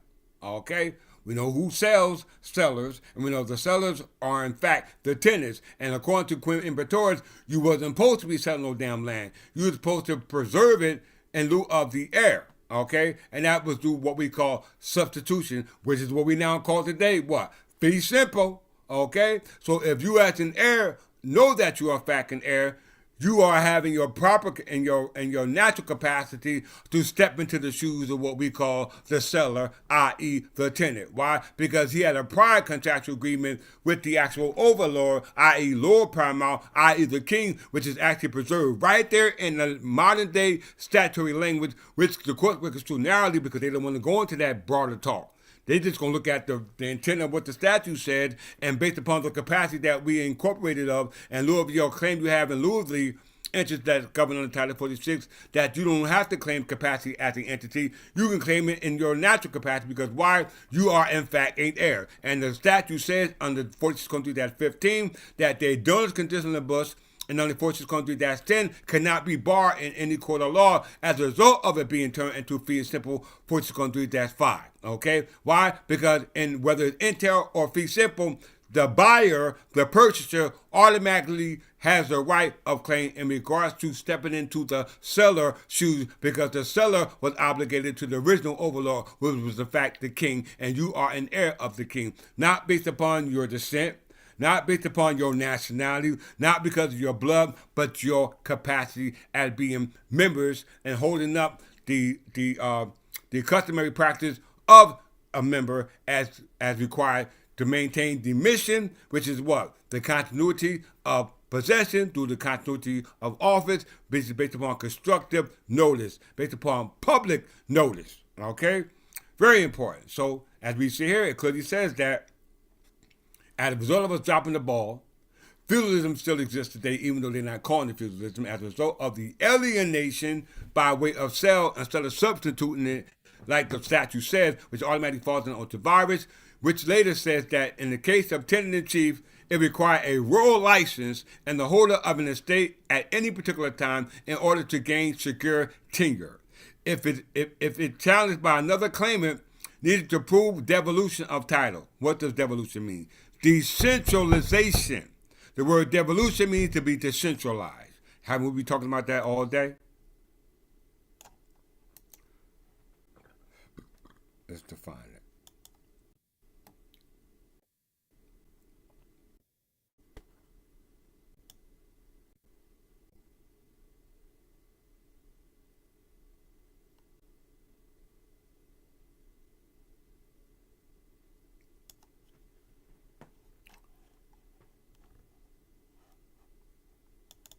Devolution.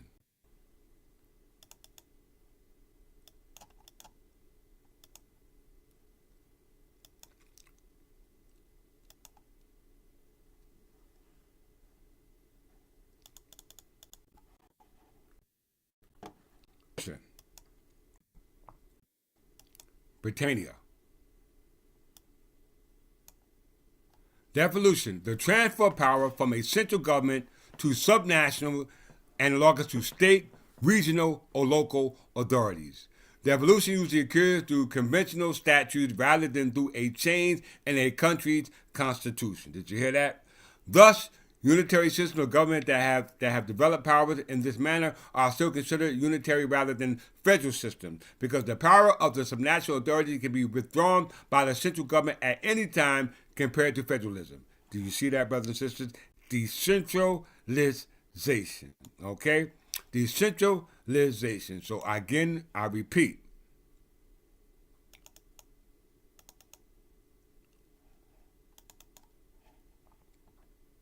In early times, following the Norman conquest of England of 1066, not forgetting 1016, and the establishment of feudalism, land was usually transferred by substitution, rarely by alienation, i.e. by sale, which later, in the case of a tenant-in-chief, required royal license and the holder of an estate at any particular time in order to gain secure tenure, and if challenged by another claimant, need to prove the decentralization of title, evidenced by a legal deed or emolument back up the chain of substitution to a holder whose title was beyond doubt. For example, one who had received the estate as a grant by a royal charter, 16:1-28, right seal in charge of Great Britain, saved from appeal.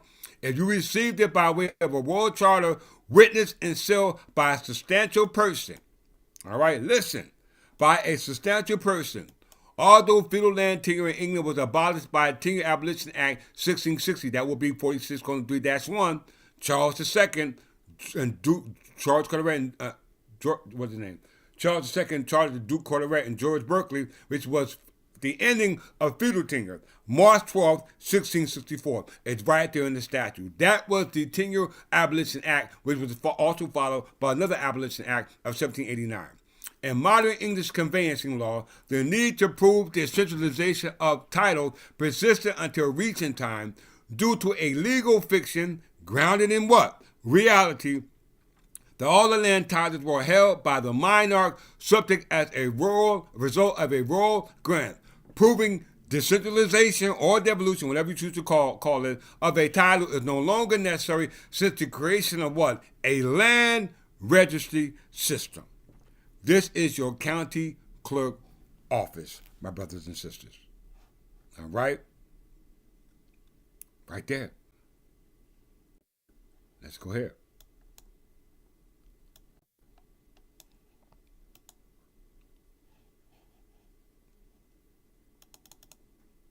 Back to the chart.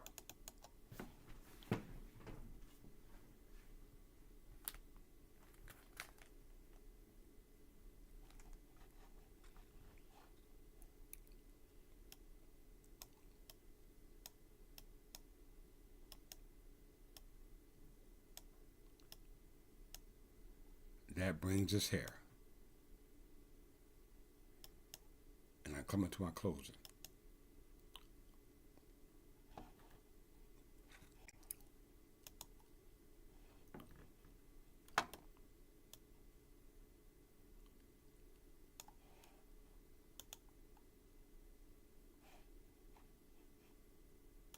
We're on page 66, 65, and I got 250 pages to go.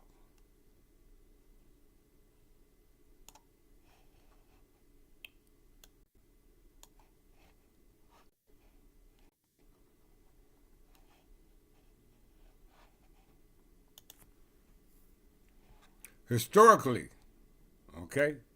speaking. Now, we just read the statute, and it mentions King of England, body politic, person, or corporate. That's what it says. It still says that. All right?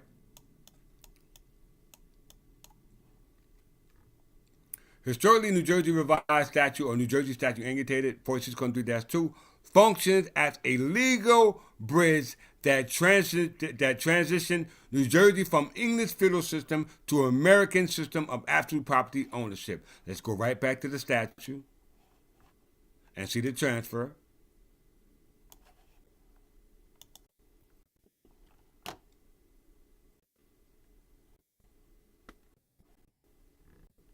From feudal tenure back to our regular system, which is a Lodio. Right here in the statute, preserved for all of you, whether you're in your official capacity or in your natural capacity. But you must preserve the mission. Feudal tenures abolished. The feudal tenures, estates, and instances thereof are taken away, discharged, and abolished from after March 12, 1664. March 12, 1664. This is the charter given to George Carteret and George Berkeley. Once again, was it George Carteret and John Berkeley, or vice versa? John Berkeley or George Carteret, or John Carteret and George Berkeley, whatever the name was. Nonetheless, there was a charter that was invalid. Okay? All right? There was a charter filed for the record, given constructive notice, all right, which is legally presumed to be valid until challenged, okay? Like every other incorporation of any type of corporation that was incorporated, which is assumed to be valid until challenged, okay? we see that all feudal tenure had been abolished under 46.3. That's true. When you go to the next statute, if they were abolished, that meant the only person to have a claim in this land that of the King of England. Because prior to William the Conqueror, the kings of England were Berbers. Okay? Of course, we can't use the historical term because of the centralization of it, but we have to use the capacity nonetheless. All right? We have to use the said capacity right here. Why is this important? Let's go back to the lesson.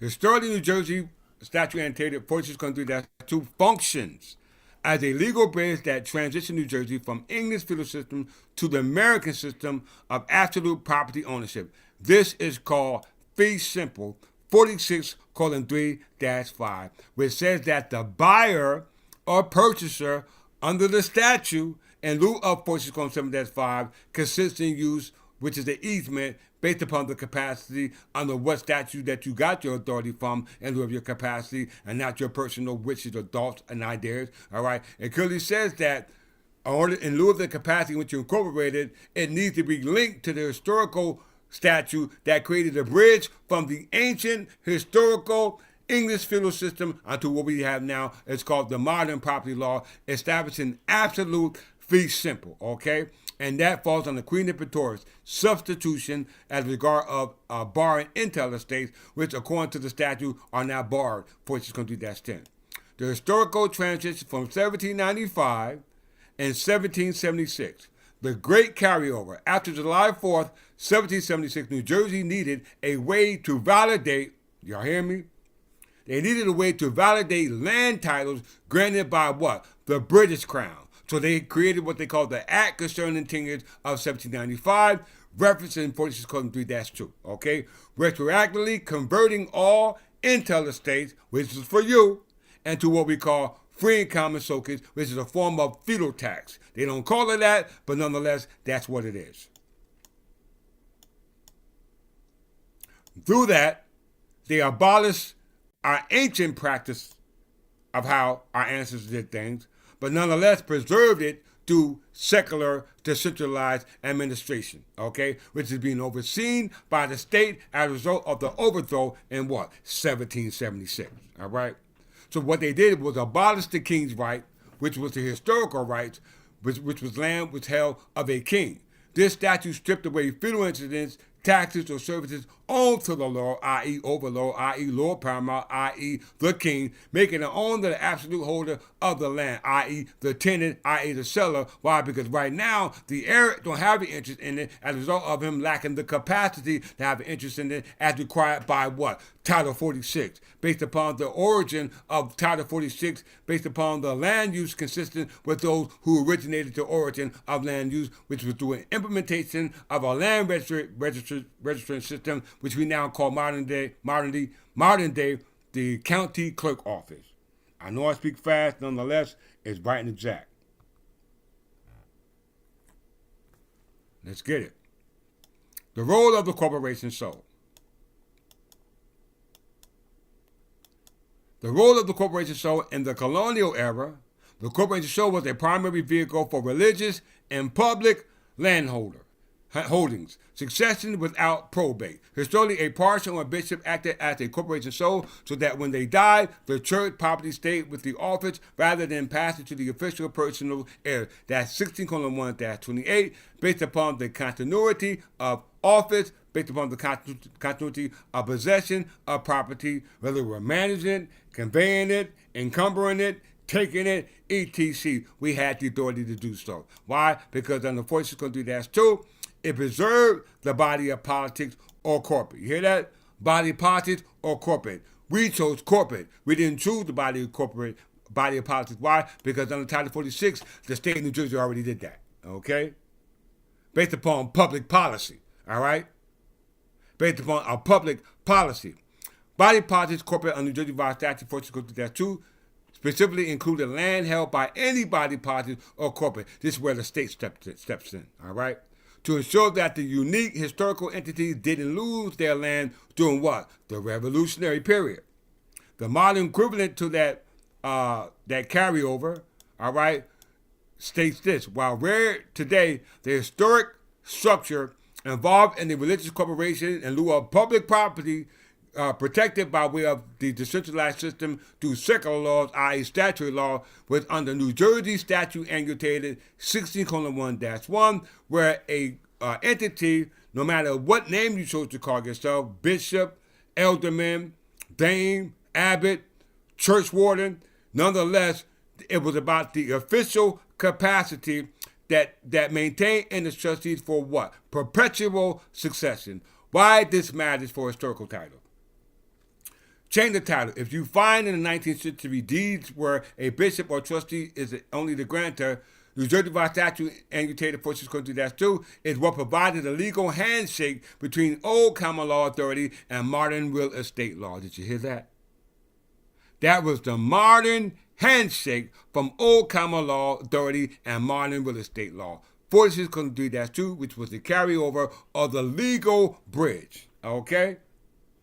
Y'all ain't listening. Marketability. It prevents modern title insurance companies, from claiming a gap in ownership just because a colonial era corporation or official didn't follow modern filing rules, i.e. the county clerk office. All right? Very important.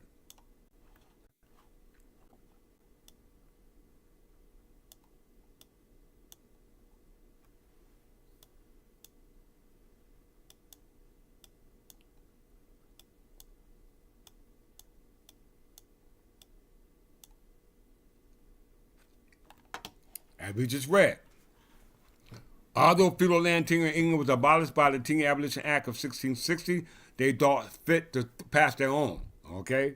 So in modern English conveyancing law, the need to prove decentralization of title persisted until recent times due to a legal fiction grounded in reality, that all land titles were held by the monarch subject to a result of a royal grant, proving devolution or decentralization of title is no longer necessary since the creation of a land registry, i.e. the county clerk. There is a requirement to compulsory register all land transactions on this governmental record, which registration provides a virtually unchallengeable and perfectly secure title of ownership. Okay? Very, very, very, very important. To summarize the legal architecture we built, here's the full framework for your ultra-virus challenge against modern state agencies interference as well as the state of New Jersey. Let's get it, y'all. Let's look at what we call what they call it in court law they call it a stress test. All right, we call it a stress test. To summarize the legal architecture, when we say architecture, we're talking about the architecture of truth or trust, and that's only based upon your procedural belief in the system, based upon the assumption that we inherited based upon the system, which is rooted in what we call the premises of order, which is not about right or wrong, good or bad, legitimate or illegitimacy. It's about continuity, okay? Continuity. The continuity or the continuance, all right, of use. So we see here, 1, the conflict, sovereignty versus capacity. Very important. You must understand this, y'all. The states claim Title 46 under New Jersey by statute 46:2, which is a modern property tenure, which is held of the state as successor to the king. So the state of New Jersey claims to be successor of the king by virtue of this is a 2026 statute that still sit there and it quotes the same language verbatim, okay? In regards to the consistency of use based upon the capacity. So now, in order for you to have a claim in lieu of Title 46, going way back to all types of inheritance, you must have that capacity as established in lieu of a king, but Title 52 don't say anything about king. So therefore, it falls on ultravirus. Limitation of Title 52. While the state is sovereign, its agencies only have the regulatory capacity granted to them by a legislator in Title 52. Once again, while the state is sovereign, that's still unclear. Okay? Even though we know that their authority, based upon the state's regulatory authority, is confined to what? Title 52. The ultravirus point. An agency acts ultravirus if it attempts to exercise sovereign land rights over your property without specific authorization that overrides your safe pre-1776 interests. Did you hear that? Preserve interests, all right? Statutorily preserve interests in lieu of your interest in property based upon the consistency of the use of property based upon the capacity of why the statute was put in place in the first place. Okay? Very important. So when we understand it from Title 16, this becomes our saving shield or our protecting shield. Let's look at it. Historical continuity. Our corporation so on the 16:1-28 right stated in the Charter of Great Britain, safe from repeal, an act to incorporate trustees of religious society for property held and corporation place thereof, is rooted in what? The 1664 Berkeley and Carteret grant that you just read in 16:1-3-2 on 1, 46:3-1, meaning that all feudal tenures have been abolished. So I meant that anything that was granted to Charles Berkeley and George Carteret are automatically invalid. Okay? Very important. But we can see that the rights stated under the Charter of Great Britain were a statute preserved under New Jersey Statute annotated 61-28, which specifically says rights in the states held under the British charters vested them in your modern statutory entity. Did you hear that, y'all? Did you hear that? Not as kings of Britain, but as kings of England, because 46:2-2 says the King of England. Y'all not listening. Y'all not listening. This is way above your pay grade.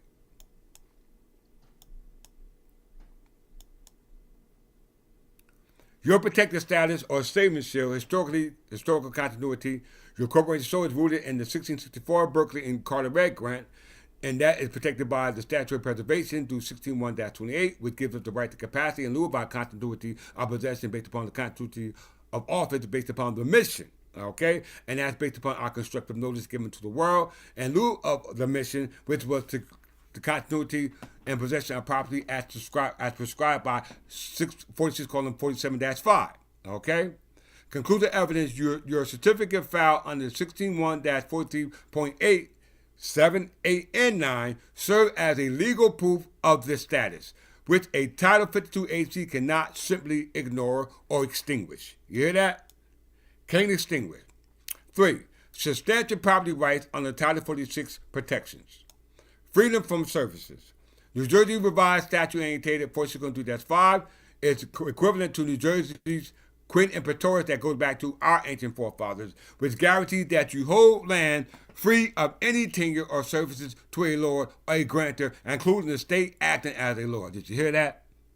That also includes LLCs acting as sellers and tenants, all right, in the name of a lord. Because if you hold it in the name of the Lord, with the Lord, please step forward, okay? Because now it falls under controversial review under what we call statutory analysis in lieu of declaratory and injunctive relief based upon what the statute actually says.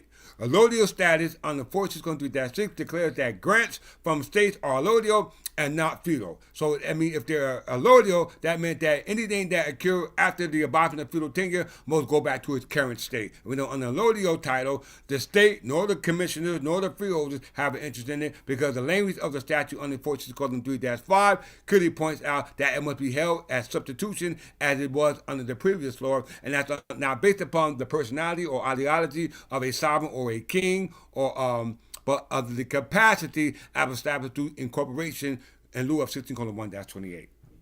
Okay? Hope you understand the language. Let's get it.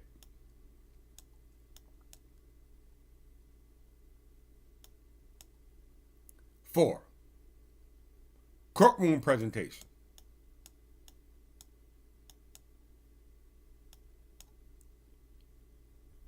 The courtroom presentation.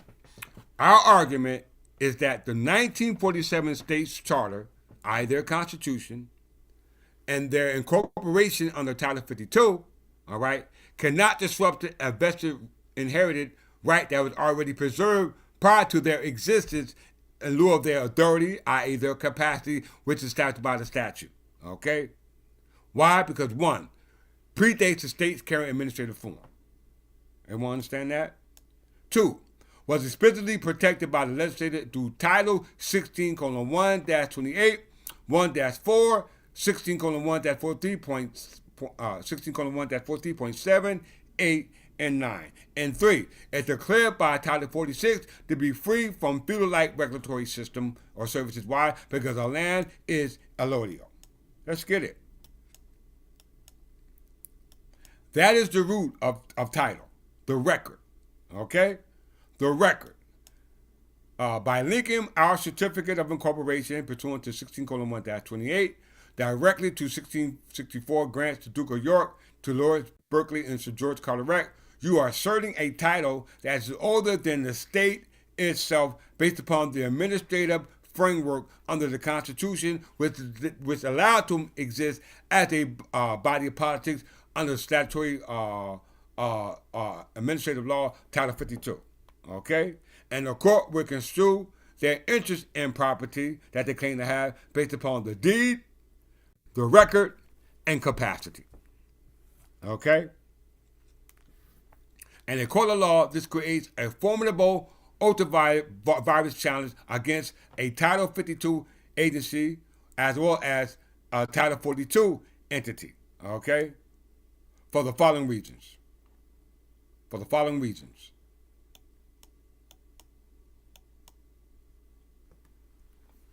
The pre-statehood grant. New Jersey statute annotated 46-1. In 1664, grant established by the concession agreement was the first charter of New Jersey, which promised settlers certain property rights, while New Jersey statute annotated 46-1 abolished feudal tenure. It did not extinguish the substantive rights of the grantees preserved by the statute 46-5, 15, 10, 9, 6. Okay? But that depends upon the capacity in which you make your claim in lieu of Title 46 based upon the consistent use as required by the capacity. The argument our corporation sold is the successor in interest to a Berkeley Carteret grant because the legislature saved these interests in Title 16. They remain private property rights that the state, under their 1947 administrative process, i.e. their structure, cannot unilaterally convert into a state-controlled assets without having an interest under Title 42, which they don't, because there's nothing in Title 52 saying anything about Title 46. Okay? So now it becomes a jurisdictional question. 2, jurisdiction and body of politics.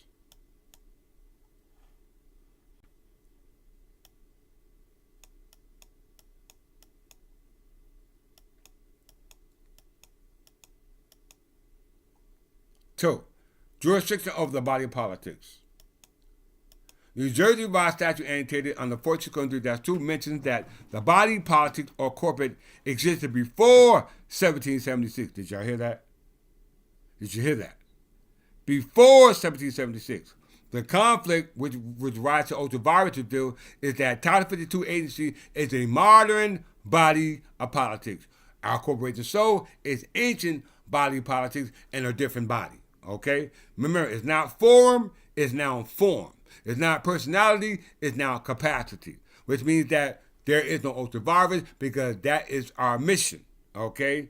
To maintain the continuity of office, which was to maintain the continuity of possession in lieu of our capacity as required by Title 16, in lieu of our interest, in lieu of Title 46, as designed by that legal bridge or that carryovering law which modernized the ancient law that was laid down through decentralization under what we call a secular system that we have now. Okay? Very, very important.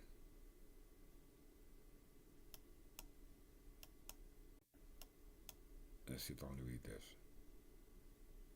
The Virginia Colony Connection. Let's go here. Point 3.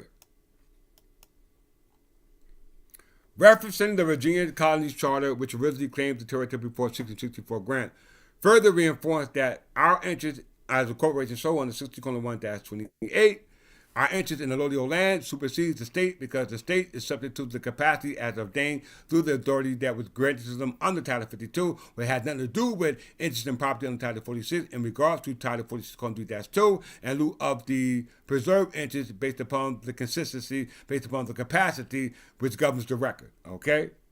So our core strategy is that when you face the Title 52 agency, our defense is that our title is superior than the state's in regards to not what we say, but what the statute says, 46:3-2.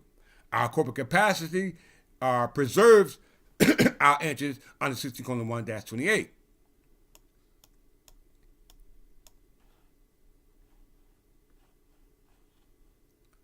Let's scroll down a little further.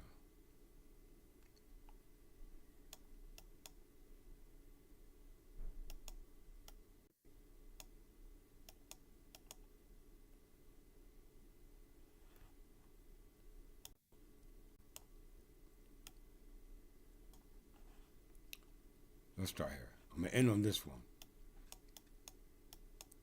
We choose the term church wardens. All right? All of you are church wardens when you raise to that capacity.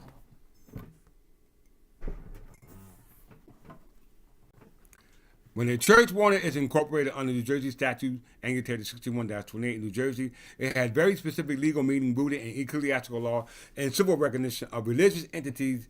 Let's break this down very carefully.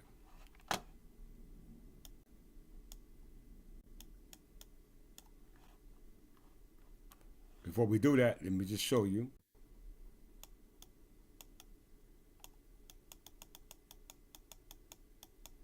Matter of fact, I'm going to say that for part 6. In lieu of church wardens or officers of the church. All right? In lieu of our capacity. I'm going to say that for part 6. Just let me give you a visual image, okay? How our claim is superior.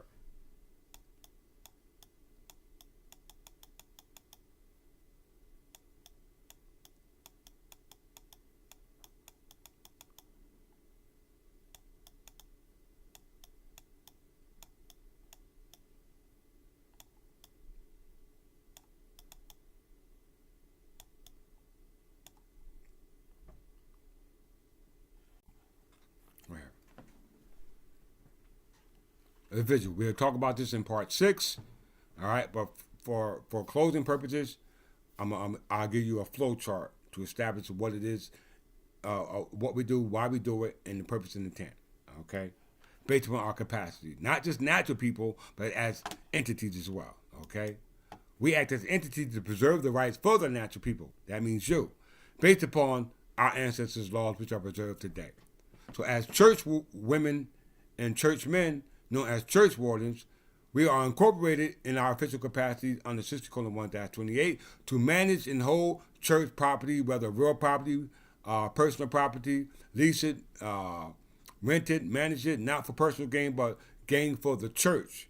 All right, very important, and as well as not for our official capacity, but those who succeed us in our official capacity, which means the next office holder. Okay. Very important. That means each and every one of you has the capacity in lieu of your calling. Okay? That is to be a member of God's church and to be a member in lieu of what's called upon you as being a member, which is to maintain our corporate responsibility of protecting God's people and God's property. Okay? Very important. This is your life estate. Okay? Your capacity, Title 46:3-2, as church wardens, all right, men and women, children, all right, elders, etc., it's our responsibility based upon our capacity under the statutes that preserve today to maintain our life estates by way of office, restrict the further alienation of it, and maintain it within our perpetual trust, all right? The only way we can do that is act in our proper capacity as trustees, which is the legal authority comes under Title 46 and Title 16, okay? All right? Which is denotes to your public commitment based upon the public record and giving constructive notice to the world that you are further acting in this capacity. All right. This is very important to make this notice to the world. All right. Why? Let's see.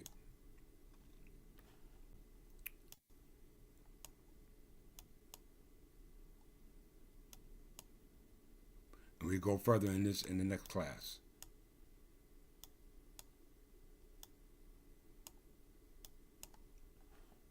Notice of non-consent challenge to statutory capacity. 1. Identification of the parties and the rest. Threshold capacity statement and rights. Okay? Notice is hereby given, not just from us, all right, the officers, but it should be given to you in your natural capacities as members, okay, being protected by the officers in lieu of your property, all right, that's protected by the church, i.e. the corporation soul, all right? 1. Identification of the parties and the rest. Threshold capacity statements of right.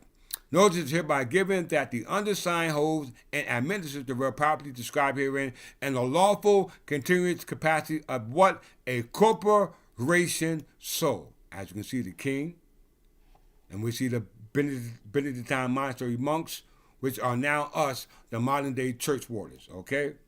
And we're giving notice to the world based upon our corporation soul being recognized under 16:1-28 and the powers as authorized under 16:1-43.78 and 9 in lieu of our protected rights under Title 46:3-2 in lieu of 46:3-5 based upon 46:3-46:7-5 the consistent use based upon the use that we have acquired based upon our capacity, which gives us the ability to give the world notice pertaining to that capacity under 16:1-28 to now let you know that from this point on, when we acquire, hold, manage, convey any property, it now is a result of our mission to our church, to our officers, to its members, and as regards to the property that they were given as stewards of.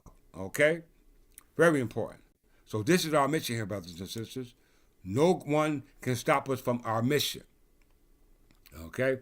The rest, subject to the notice, consists of real property situated in any county, shire, hundred, within the state of New Jersey or any state of the United States for that matter, because we know that the origin of these estates in the United States or any state is rooted and go back to the feudal laws that were abolished under 46:3-1 that goes back to Charles II, March 12, 1664 charter granted to George Carteret and John Berkeley.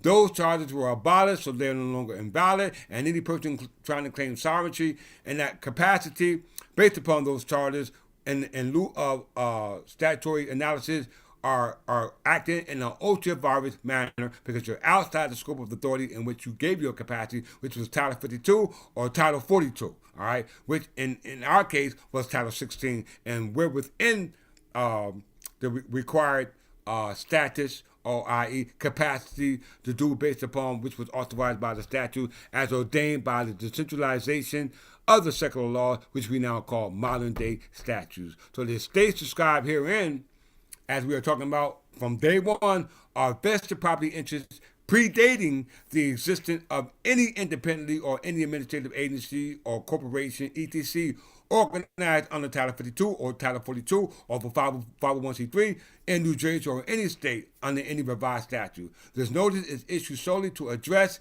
statutory capacity, jurisdiction, and consent, and should not be construed as submission to any administrative adjudication or regulatory authority granted by the state under any section of Title 52. Okay? Very, very, very important. And with that, we'll close on this.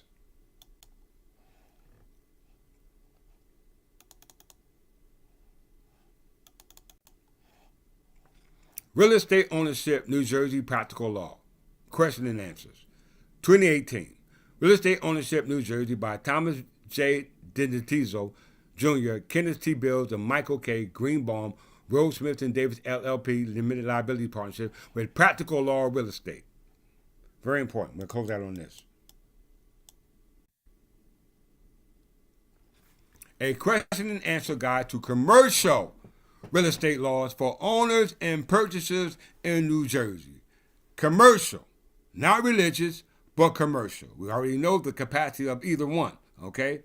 This question and answer addresses state laws and customs that impact the ownership and the purchase and sale of commercial real estate, including real property, taxes, transfer taxes, instruments for transferable fee titles, execution and recording requirements, necessary disclosure titles, insurance matters, and risk of loss. Federal, local, or municipal laws may impose additional or different requirements. Answers to questions can be compared across a number of jurisdictions only for commercial purposes. Very important. So that does nothing. That has nothing to do with the consistency of land use in regards to capacity. It only has to do with what? Recording purposes. How we know it is going to start off talking about that, and that's what we're going to close off and come into it on part 6 of what remains after systems have collapsed. Part 6 for you potential inheritors. So it says type of estates are taxable real property. 1. When the estate in real property is conveyed, granted, or demised and is deemed to be transferred as an absolute fee simple estate. That can only be based upon 46 column 3-5. Okay? Subject to 46 column 7-5, consistent with land use and lieu of that capacity. Okay? And we know that the state was incorporated under Title 52 and LLCs were incorporated under what? Title 42. When property is conveyed, granted, or demised and is deemed to be transferred as an absolute fee simple estate, subject to the terms of the instrument, i.e., we know instrument means capacity, title means recording. When you file a fee simple estate, that denotes the title recorded on the county record, which means can be considered invalid if you don't have the capacity to have an interest in that property under Title 46, based upon the consistent use as described in Title 46, column 7-5. So 2. In their specific language, which must appear in a deed to convey an absolute fee simple estate, only deals with what? Recording. Okay?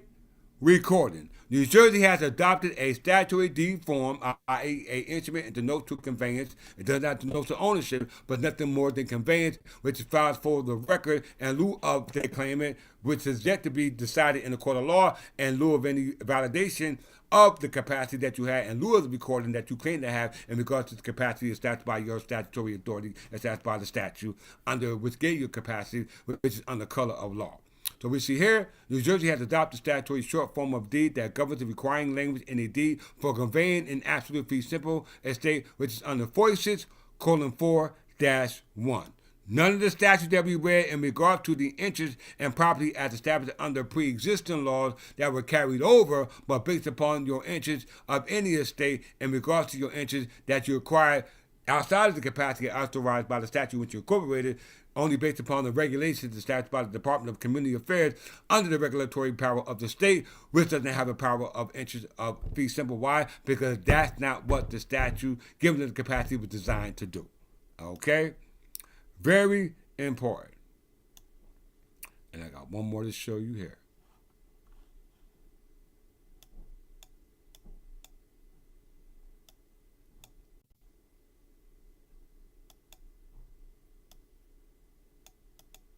Instrument execution and requirements. Very, very important.